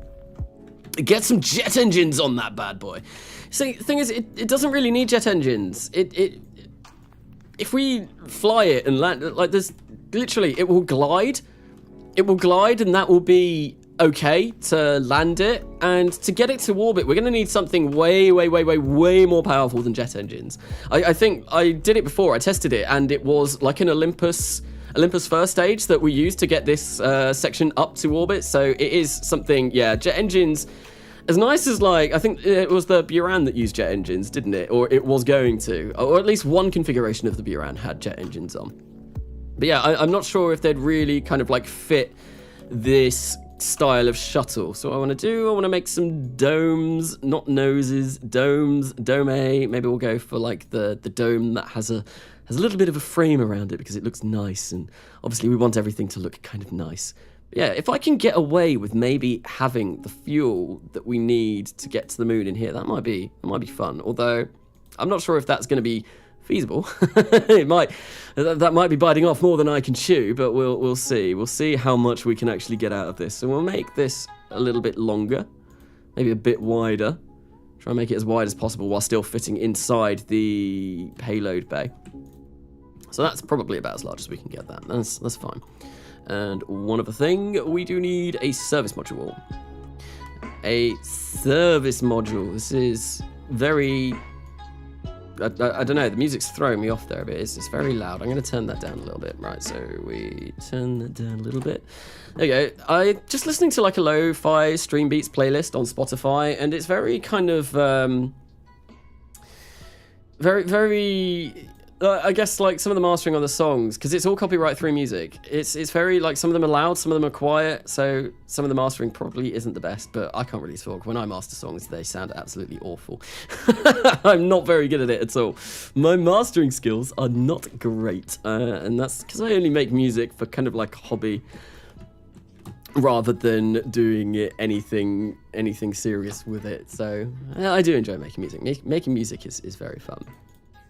Although, I was talking about this on Discord the other day. I much prefer... I used to make quite a lot of electronic music. I don't do that anymore. Most of the music now is just music that I will play. Like, I'll record myself playing something and sing along to it, rather than doing electronic music. Because I very much... I love singing right now. It's like my favorite musical thing to do.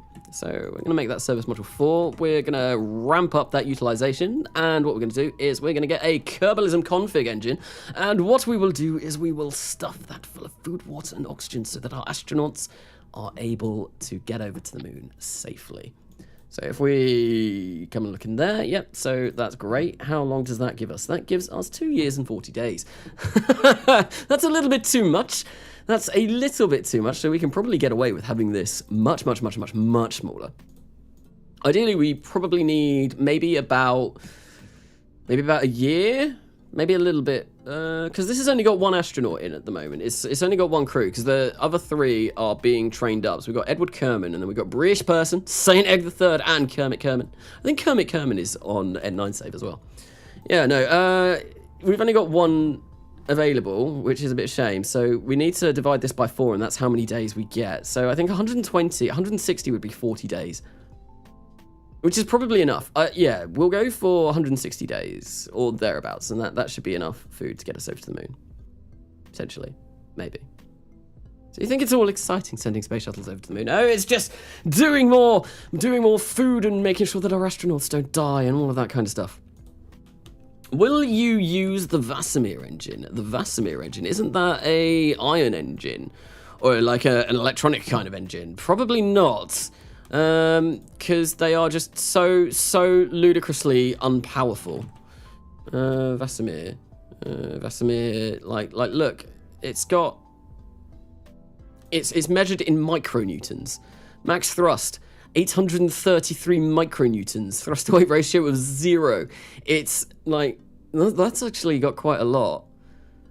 I mean, it's part not supported by RO. That one is also. But yeah, they're really, I'll be burning for like years. I mean, the specific impulse 5000, that's nice, that's really nice, but literal years of burn time, not really something that I want to do. The Buran jet engine was used for powered landing and some abort scenarios. Okay, so I was it on every single Buran that was going to be produced though? Because I thought there were only some that had the engine on, the jet engines on, and some that didn't. Or I might be completely wrong. I could very well be completely wrong. It's been a while since I've seen any kind of imagery of the Buran, except for when they absolutely defaced the Buran in the hangar by spraying graffiti all over it, saying something like, why focus on space when Earth's got its own problems, or something like that. And that was very, very upsetting when that happened. But, oh well, people are going to be people, and people are. Well, they're not. We won't delve too far into that. Okay, so if I disable crossfeed, that's fine. If I take this down, that's given us... It's given us about an extra 1,400 meters per second, but it also makes this stage much heavier. And I'm not sure, because ideally, what would be great, what would be fantastic, right, is if I can launch this. We can launch this, maybe on top of Olympus or something like that. And we use a little bit of this to get us into our orbit. Then what we do is we go straight to the moon, and then we rendezvous with the new lunar space station whenever it is going to be made. Then we can refuel it in low lunar orbit, and then we can send it back. But rather than sending 2 missions up at once, it would be nice to basically get this flying straight away. What are the benefits of a space shuttle over a regular rocket? None. Absolutely none. I mean, this is going to be reusable, which might be a little bit more cheaper, but it's style points, really, isn't it? It's not, to be honest, it would be much smarter if I just sent a regular rocket over. This can take 8 crew, which is more than anything that I can take at the moment. But yeah, space shuttles, they're more for style points than just doing conventional rockets. They are big, cool, and can have many different variations. Indeed, it is so much better when rocket technology is focused on Earth's problems.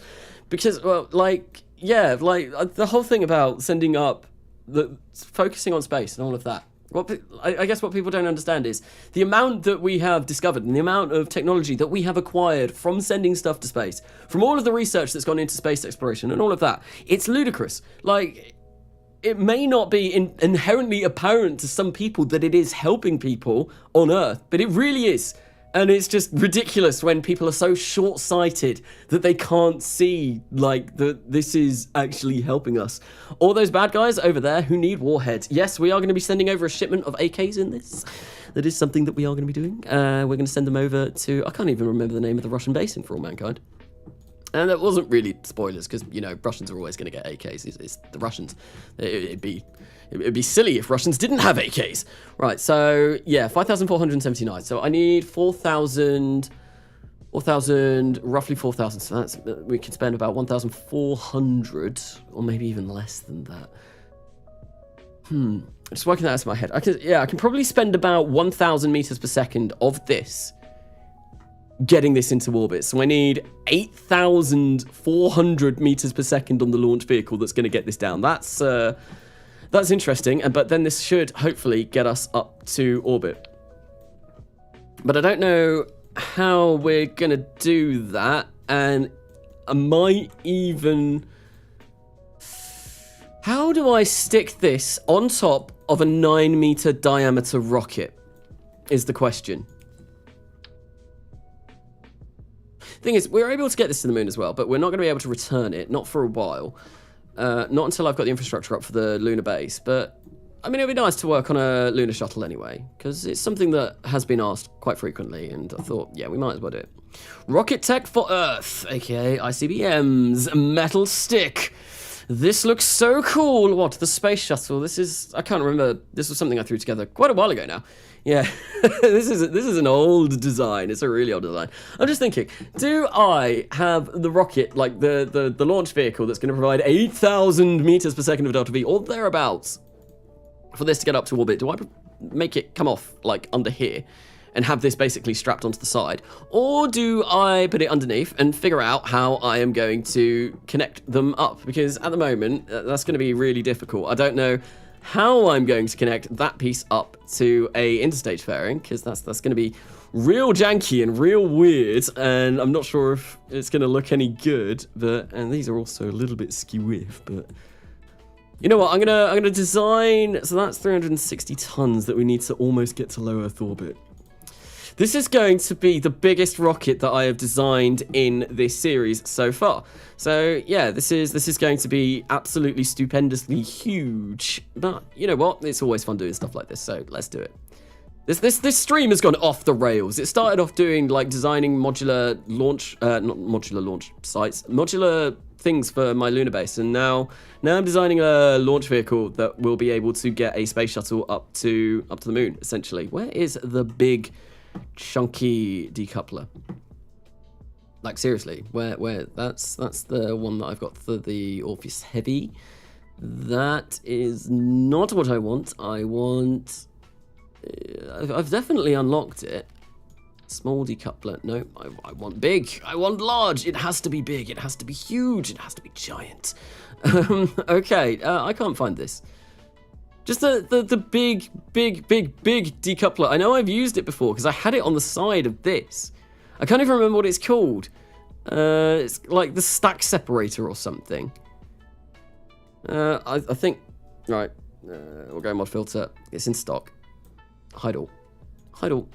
squad. And that one. Radial decoupler. That's what I want. And we want to stick one of these on the side. Excuse me.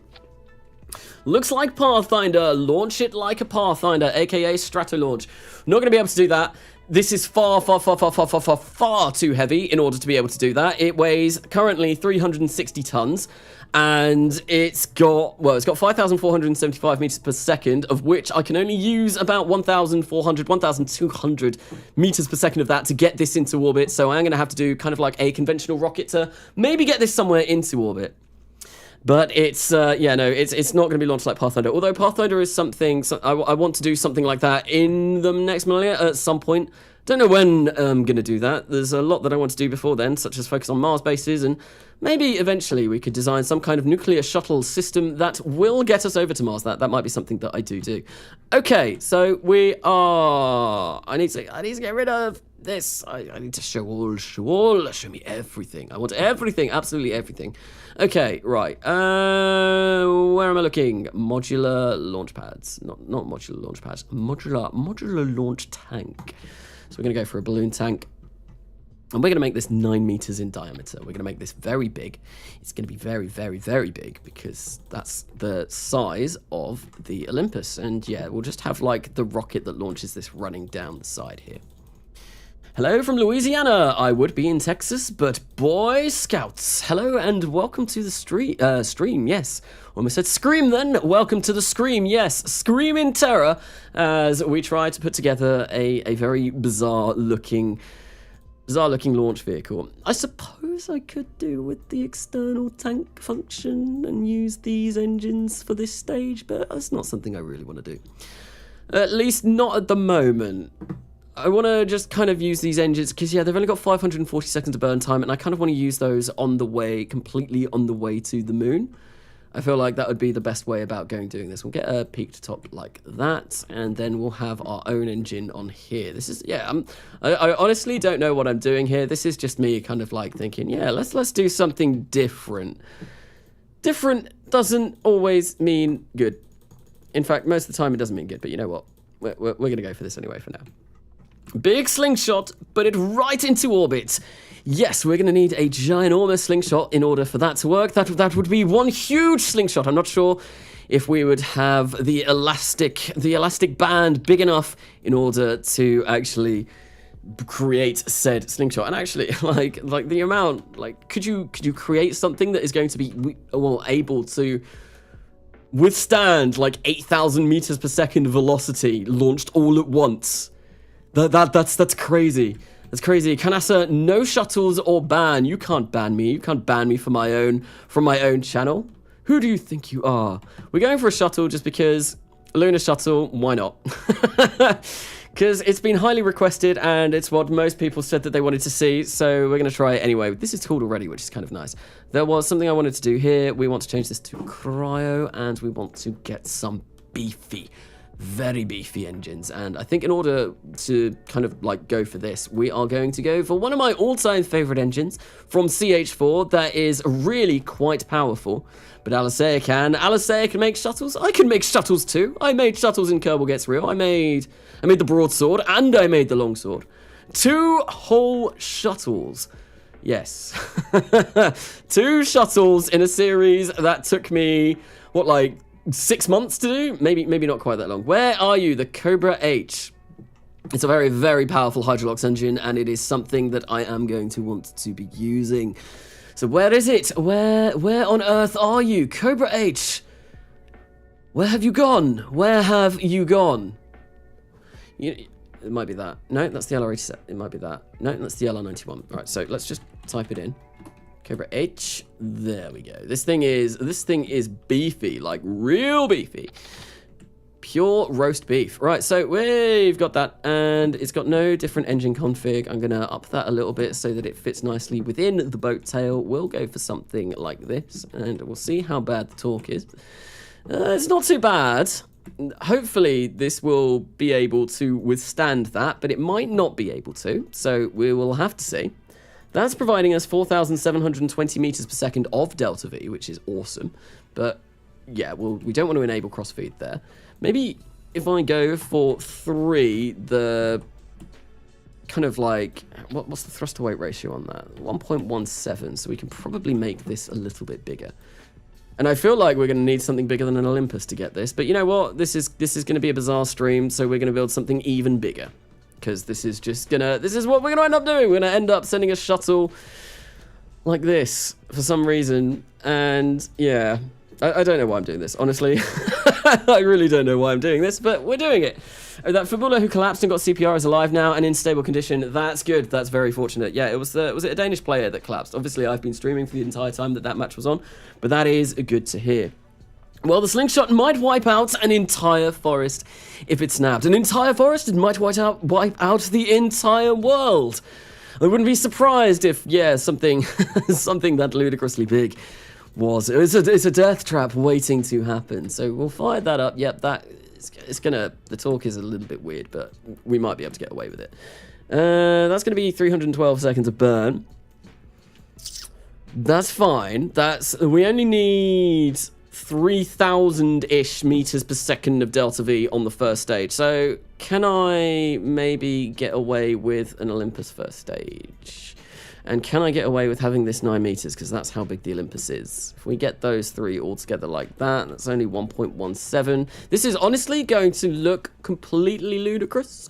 But, you know, it's something that we're going to test out. I did mention earlier on in this stream, so basically these live streams that I'm going to do for the next Millenia, it's just going to be kind of like me messing around with conceptual ideas, just, like, look at that.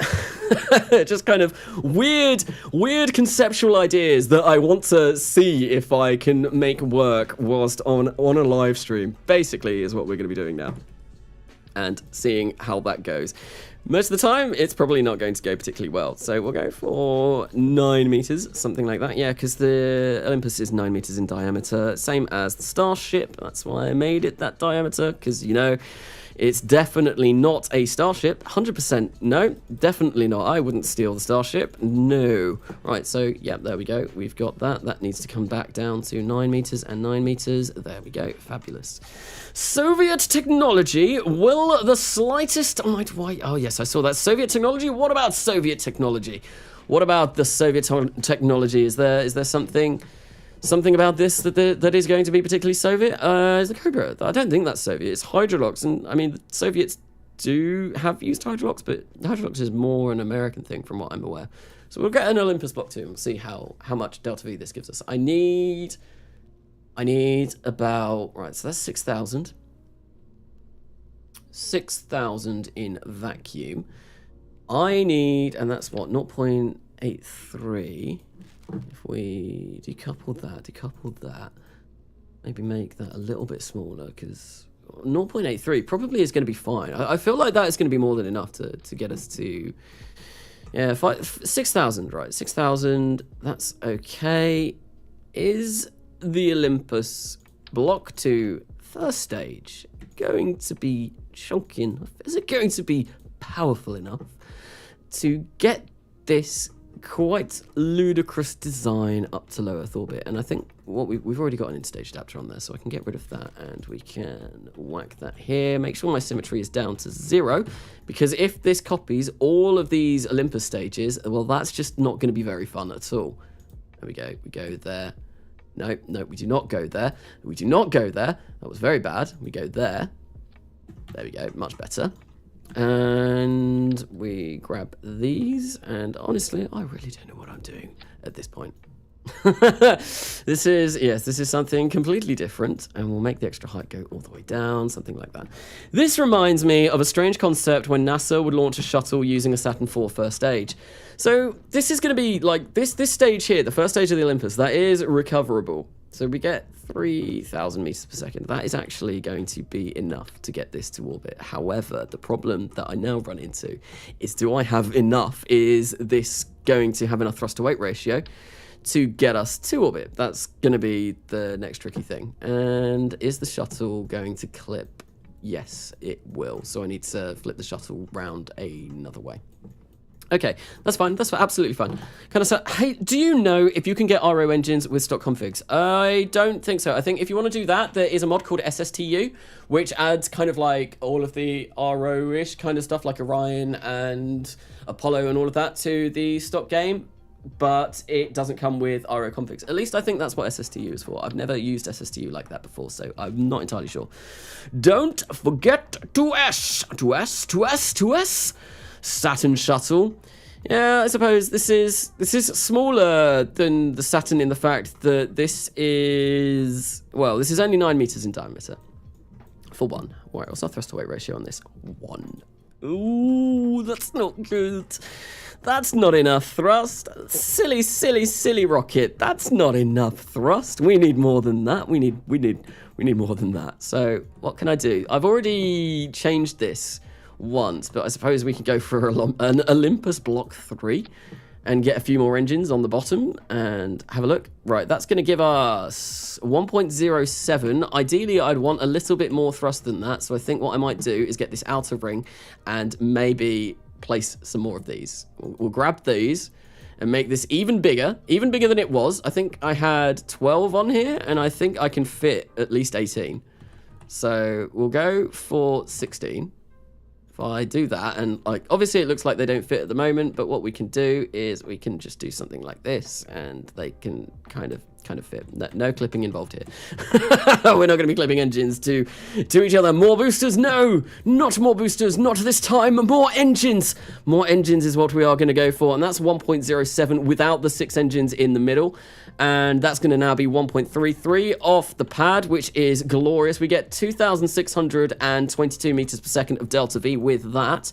What we can do is probably maybe make this 50 meters or so. Maybe, yeah, and that will 1.27 off the pad. I feel like maybe we'll go for like 48.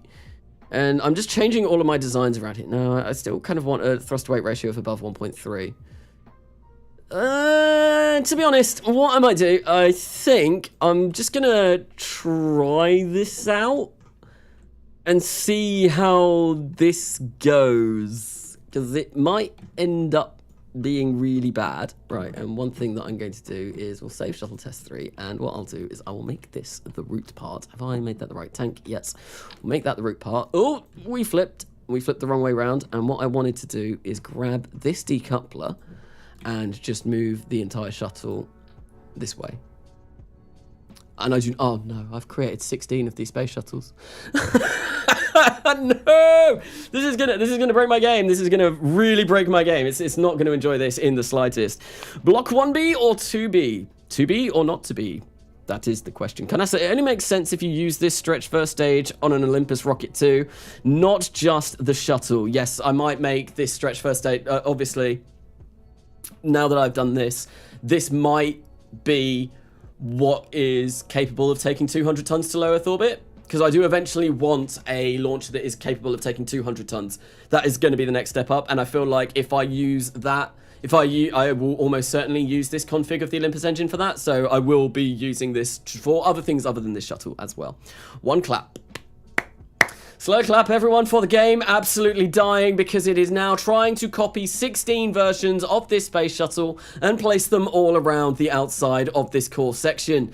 And the game it is completely frozen. It could be a complete crash. It's not crashed. I've been playing this save now for what, like 3 hours and 10 minutes, and the game hasn't crashed yet. So I am more than due a crash. Can I set Moon Shuttle? Yes, Moon Shuttle. Yes, Moon Shuttle. I don't know why Moon Shuttle. Why? Oh, look at those wings. Look at the sheer amount of wings that we've got going on at the moment. That's an awful lot of wing. So much wing. Yes.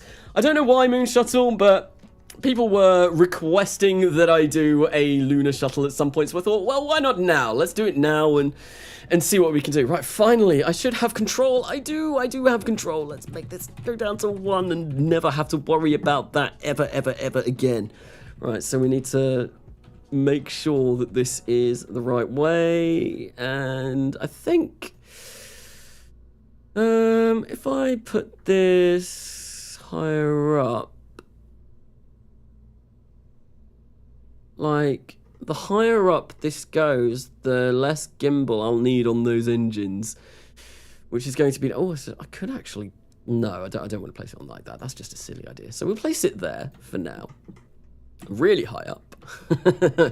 really high up. And yeah, we can try this out. I think I might still be a little bit short on Delta V to get this to orbit and then to the moon. I might be ever so slightly short, but I kind of want to try it out just because why not? It's a space shuttle stuck on the side of an Olympus. It's glorious in its own right. So I'm gonna get rid of the flag, and I probably am not gonna color in this stage yet, just due to the fact that there's a very good chance that this isn't going to work, and I'm not going to mess around with the modular launch tower either. That'll be something else that comes later on. Grab those, make sure that this is all staged correctly. 3 engines go there, advanced OTV engines, no. That's not what I want. I want these to go there. If that goes, yep, that's fine. Staging has all been checked. Then we launch those, fire up those 3 for the final time. Hopefully that's the radial decoupler. Yep, that's all looking good. And we've got RCS as well, which I will not bother about. I won't worry about that. We're going to save shuttle test 3, and we're going to attempt to launch this. Yes, definitely. It's probably because for all mankind. Oh yes, it's 100% because of for all mankind. Definitely. But I've said it quite a few times that a lunar shuttle really isn't it's really not the best of ideas. It's a colossal waste of money. Sorry about the mic flow back there. It's a colossal waste of money. This is going to cost a lot of money, and I am going to try and make it as reusable as possible. But still, it's just a huge amount of money.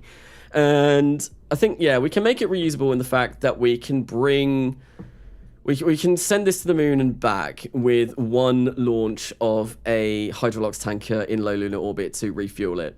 And one other configuration that I could... This isn't even going to be able to send crew down. It's not got anywhere to send crew. One configuration that I could do is maybe remove that Hydrolox tank in the middle and replace that with a lunar lander, and then that way we can just send the crew down through that. That might be something that I do mess around with, but first I do want to see if I can launch this. So we're going to go for Earth right at the top there, and we are going to simulate. The grid fins! The grid fins are the grid things the wrong way around. So I've had people tell me that placing them the other way is the wrong way around. I've had people telling me that placing them this way is the wrong way around. I've had multiple opinions from different people. But I did actually change these to the other way around earlier on in this live stream. However, the rocket that I'm using now is I didn't save it over that file, so it is the original way that it was. A Starship would be better. A Starship to the moon, it would, and I've been looking at trying to do something akin to Starship in RO without using Tundra or anything like that, just using parts that I have made myself, and I am running into a bit of difficulty at the moment with a lot of things, but mainly engines burning up in the atmosphere when they should be completely shielded, which is one thing that is always really incredibly fun. But it's, yeah, and figuring out a way of getting something like that back through without heating up in the atmosphere too much. But that is something that I might do in a future stream, mess around with some future designs of that. I've got one kind of thing that I put together very, very quickly, and it got to about 70,000 meters before the engine blew up, and then that threw its mass all over the place, and then it spun out of control and blew up itself, which is a little bit of a shame. But yeah, no, it's something that I do want to maybe look at doing. But right now, because of For All Mankind, why not Lunar Space Shuttle? Lunar Space Shuttle. Placing them at all is wrong. Why is placing them at all wrong? It's I need them in order to land them, because then it changes the the aerodynamics. It means that our fins are at the top. So I've always thought of it, and I think everyone always akins it to throwing a dart. So if you throw a dart with the wings at the front, then it's just gonna flop. Whereas it follows the fins at the back are where it kind of the aerodynamics. I can't explain this very well. I'm really not the best at explaining this, but yeah. So I need those in order for it to not flip around whilst I try to land it. Kanasa, you should make a community thing for reusable launches and things like that, if possible, for possible collaboration missions. Like I said earlier on, I did start doing some outsourcing contracts for this series because that was something that I was going to do, and I did announce it on Discord and all of that, and yeah, no one did anything, so I kind of stopped that after that. So yes, Lunar Space Shuttle! Yes, a Lunar Space Shuttle. But seriously, the sharp side is the right one. It's both aerodynamically and aesthetically better. Okay, so yeah, no, I got told that the fins should be going upwards in a few older videos, and so I flipped them round that way. But yeah, no, I will change that for my future launch vehicles. I think it was because I was using a different... I think I was just using air brakes before. Oh, there we go. We've got a very, very, very silly looking thing here. Hopefully the gimbal on the Raptors is going to be sufficient to fire it up straight through the center of mass. I believe it should be, because the center of mass probably is going to be somewhere about here at the moment. I imagine. I probably should have checked this before getting out to the launch pad, but oh well, we're just going to try and launch this. I think we will go for... do we go for an actual lunar launch? We could do. We could try and see if I can get to the moon all in one go. So in order to do that, this is what I have to do every time I want to launch to the moon from this launch site. So I set that as the target, and we're going to clear out all of this. And what we want to do is we want to wait for a position where we can launch polar, where we're going to be able to fly to the moon. This is not fun, and doing this for every launch is definitely not fun, but it's something that I have to put up with, launching from this high latitude. So, and yeah, it's just eyeballing this every time. And I think we might have a nighttime launch doing this way. I need to get this back up because I need to have that like there. So, right, let's keep time warping ahead. So that's, yeah. We can launch. Batteries are low. Okay, that's not good. It's not good. Let's try and get this to a position where I know that I want to launch this. Come on. I've been usually getting quite good at launching these as well. So hopefully I get it and we don't have to faff around. Right, so I think that might be a good position to launch. So the moon's there. By the time we do our like 5-day TLI, the moon should be hopefully like somewhere around there. And yeah, I feel like, yeah, we'll launch from here. It's going to be nighttime. We'll turn the lights up. We'll get vacuum ambient light up so we can see what's going on. Because at the moment it was very, very dark. Nah, he's British. Kanasa, are you British? I'm British. Lag. I put this on the TV. I'm going to colonize Mars more. Well, good luck with colonizing Mars. That is something that I do want to do in this series. Colonizing Mars will be fun. So there is always going to be lag here because it's realism overhaul with all of the highest resolution textures. I've got a good PC, but unfortunately, it's not good enough. So we're going to go for orbit inclination of -90. We'll engage the autopilot and we'll see if this can get us to orbit. And I would be surprised if this made it. But, you know, we're going to give it a go anyway.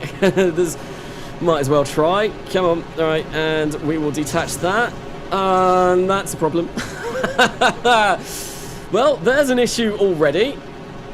Oh, great. And I've just spent ages faffing around, messing it. Why am I no longer looking at...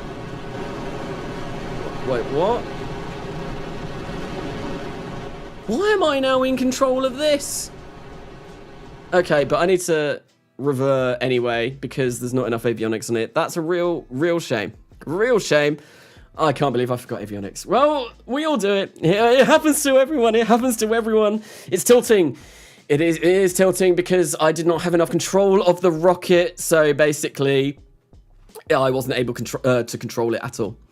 You're going to have to change the title of this stream. Why will I have to change the title of this stream? I did do a lot of building new moon base modules, and this is technically part of the moon base. It's going to be relying on modules that I send over to the moon base to basically refuel this space shuttle in low lunar orbit. But there was a other thumbnail that I was going to do that I maybe was going to use in case I went along this kind of this kind of line of work, we started trying out, testing out lunar space shuttles kind of stuff. Hey, Brazil here, hello, and welcome to the stream, SN9 moment. Yes, it was going to end up in an explosion, but, well, you could say fortunately, maybe unfortunately, I reverted to the vehicle assembly building before that happened. We could have got to see an explosion, although due to the fact that this is so incredibly laggy, it would have been an explosion at about a frame per second, which is never anything really good that you want to watch, no. 1 frame per second explosions, not really the most exciting of things, so there's much better, nicer explosions to watch. Right, so I think what I'm gonna do, because did I place a boat tail on this section? I can't remember if I did. I did. Nice. Okay, so because I've got the boat tail on there, I can grab this whole section, which is great. And I usually put my avionics at the top, but because I've got a nose cone, might as well put these at the bottom. Place that there, make that wide and chunky, because we need it to be very, very large in order to accommodate this. We'll whack these up there, something like that. And we will set this, not to deep space, just near Earth, and we can probably, let's have a look. If I get the avionics menu up, we need, yeah, the avionics are now sufficient, so we'll do something like that, and we will take away some of the battery power in here, because we are not going to need that much. So if we go to Show Tank UI, maybe set this to about 5,000, that should be more than adequate for what we are going to need this rocket to do. And then with that being done, we can whack these back on, and basically get this straight back out to the launch pad, because I want to test this. I really want to test this. I don't think I am going to go for a moon. For the moon, I might, well, the one thing that I could do, I could just launch into a polar inclination, and if it gets there and we really do want to see a moon shot, then I will just, like, change the orbit using HyperEdit, which I think I can do. F for PC, yes indeed, this is very, very taxing on my PC. This entire save is taxing on my PC. So the stream that I'm going to be doing tomorrow, once again, I will be streaming again tomorrow, 4 PM till 8 PM BST. I'm going to miss half the England game, which is going to be great. I've just looked it up. I looked it up when I went away for 5 minutes. I was like, oh no, England are playing tomorrow. I should probably be watching that, but it's fine. The stream that I'm going to do tomorrow, that is so much nicer on my PC. It's so much less laggy because it is a bare bones RP1 install. This is an RP1 install with absolutely everything thrown at it, and hoping that it doesn't all fall apart and cry and burn my house down and burn the entire neighborhood down, use up every single piece of electric power on the national electric grid for the UK. Yeah, no, this is a beefy install. It has got pretty much everything that you could ever want. There are a few mods that I am missing, but it is insanely big. There is a lot going on with this. Yes, we like them laggy, we do.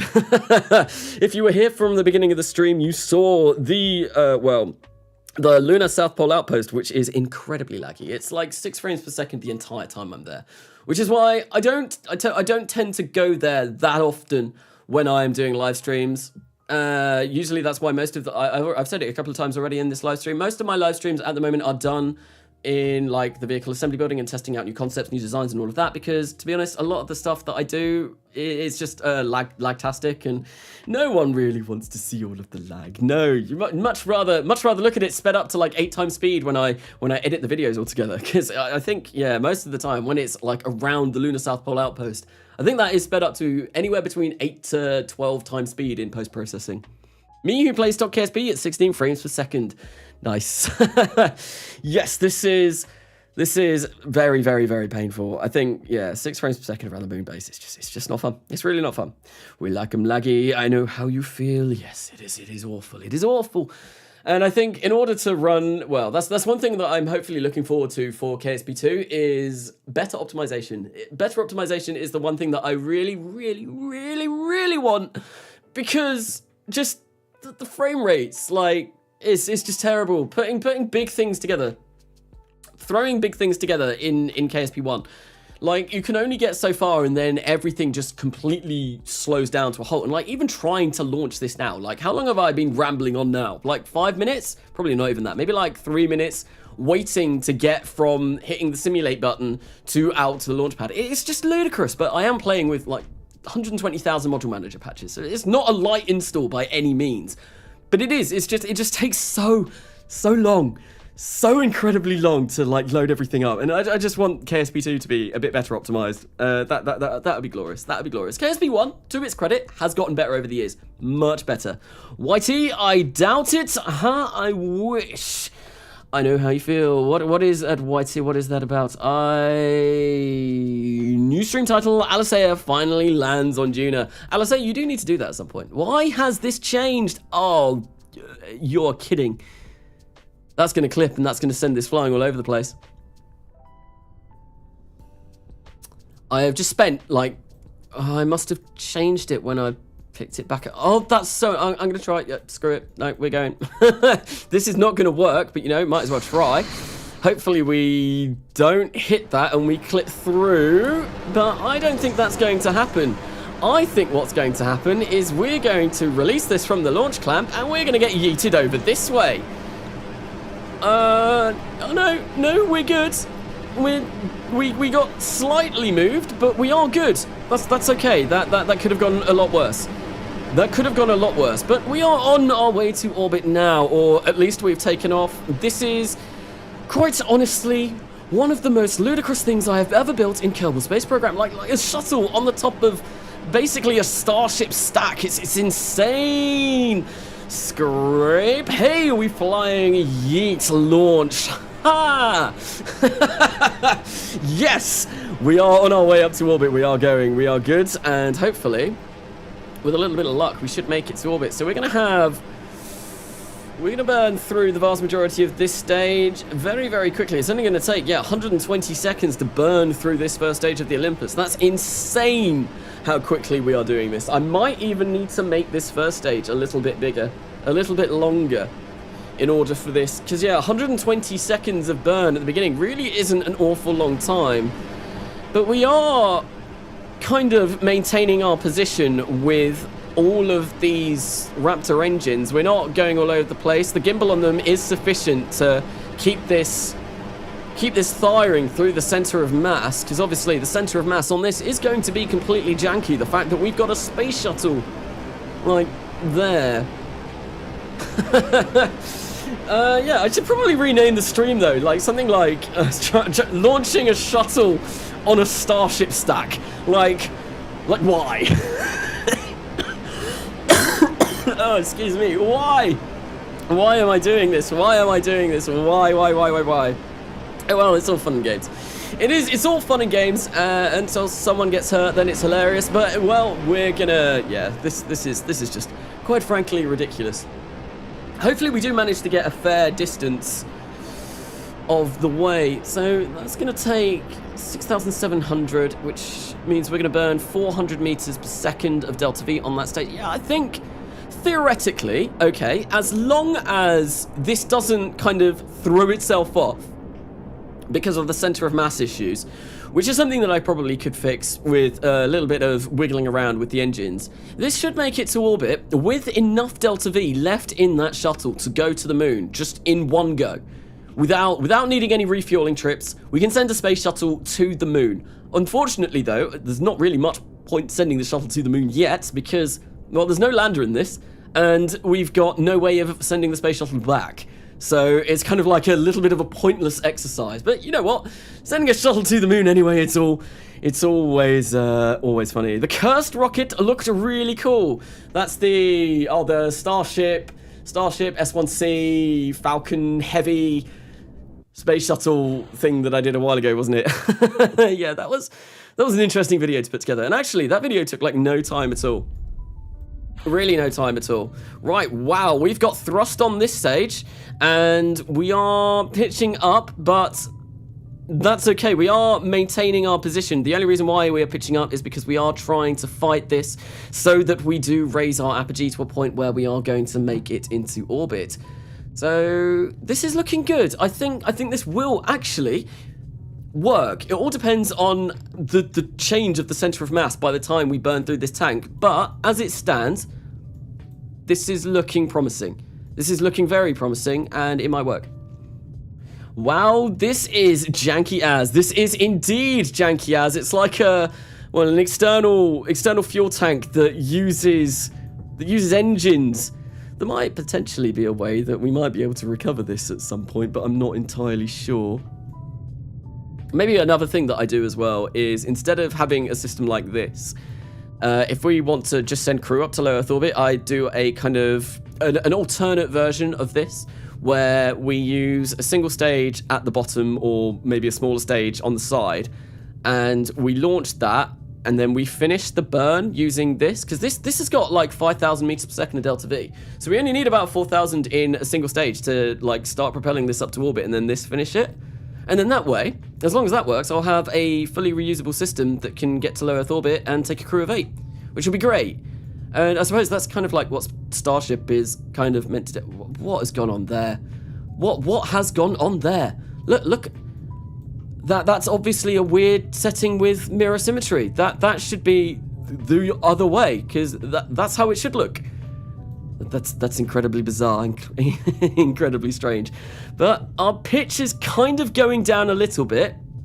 That is a little bit concerning, because as soon as that gets down to the bottom and we can no longer start maintaining our pitch, then that's when we run into problems. We are also very, very, very near our apogee. We've only got 17 seconds to go. I think maybe I can get away with doing 4 times time warp and seeing how this works, but we'll see. Lunar range SSTO in real solar system possible? No, definitely not. At least I'm fairly sure. Like, if you wanted an SSTO, even just doing an SSTO in RSSRO is hard enough. Like I've forgotten the name of it. The thing that uses the Sabre engine. I've completely forgotten the name of it.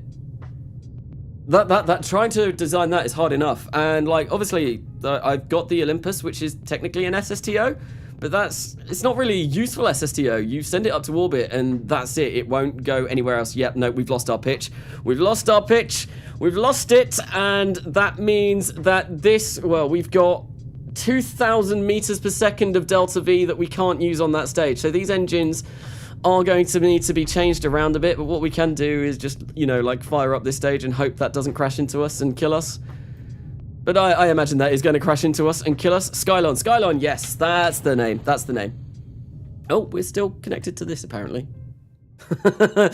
Well, there we go. We won't get to, well, we could theoretically get to orbit potentially still. Come on, activate these, please. Activate. Oh, no, I need to shut them down first. Shut down. But this is not going to make it to lunar orbit, at least. There we go. Fire that up. Wait, is only one fired up? Why is it? I'm pressing Z. Oh, there we go. Right, let's go prograde. Oh, we've got one fired up. I don't know which one it is, but we need to turn all of them on. Because otherwise, this is going to happen. We're going to spin. And that is never a good thing. That ain't Skylon. No, I was talking about like SSTOs in Realism Overhaul. They're difficult. Even creating Skylon is hard, and that can just about get to low Earth orbit. Sending anything like a single stage to, single stage to the moon or something like that, which needs an additional 3,150 meters per second of delta V to get there. It's just not going to work. It's not going to work. It won't be achievable. You need other things in order. Yeah, SSTOs in Realism Overhaul really aren't the best. But oh well. So we got a little bit of fuel left. So yeah, ideally I need 4,000-ish meters per second of delta V left. Here, we need 900. Which is not going to be quite enough. It's not going to be enough. But we did have an extra 2,000 meters per second on that stage that we just detached, which obviously we couldn't see it through to its completion due to the fact that, well, it started flipping over, and that is never a good thing. We need to kind of shift the center of mass and try and get that to work a little bit better. I don't know why we're spinning either. All of those engines are on. Yeah, so this will work. That design will work. I just need to change the way that those engines fire on that second stage. The first stage, absolutely fine. And we'll be able to recover that as well. That will be recoverable because it is an Olympus first stage booster, so that is something that we can do. But yeah, the second stage leaves a little bit to be desired. This will get up to orbit now as well. Like, this will make it to orbit. Ooh, I threw it around a little bit, but we won't have enough fuel to go to the moon and orbit anyway.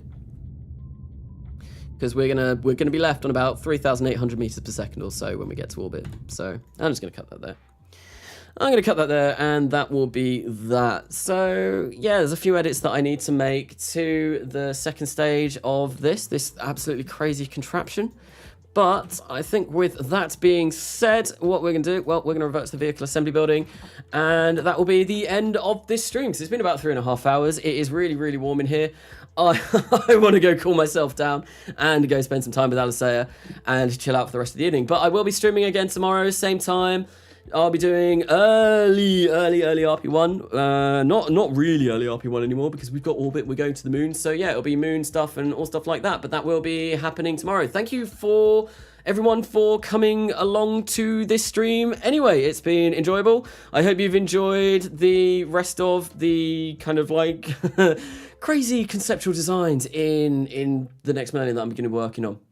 But anyway, I would also like to say at the moment, it's just Lucy is streaming over on Twitch, doing their 24-hour charity live stream for Extra Life. So if you want to catch up with some more like Kerbal related content, like obviously Lucy is a developer of the CH4 mod and does play Kerbal. I don't know what they're playing at the moment. So if you want to go check that out, I will leave a description in this live stream.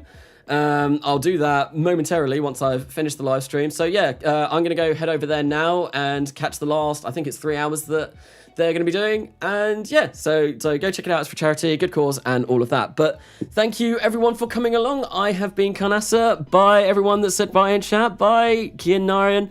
Alasea always wants me to say bye to her, even though she's literally in the next room. Karnasa, go call yourself off in the toilet. I don't think I'd like that. But anyway, thank you for coming along. I've been Karnasa, and I will see you later.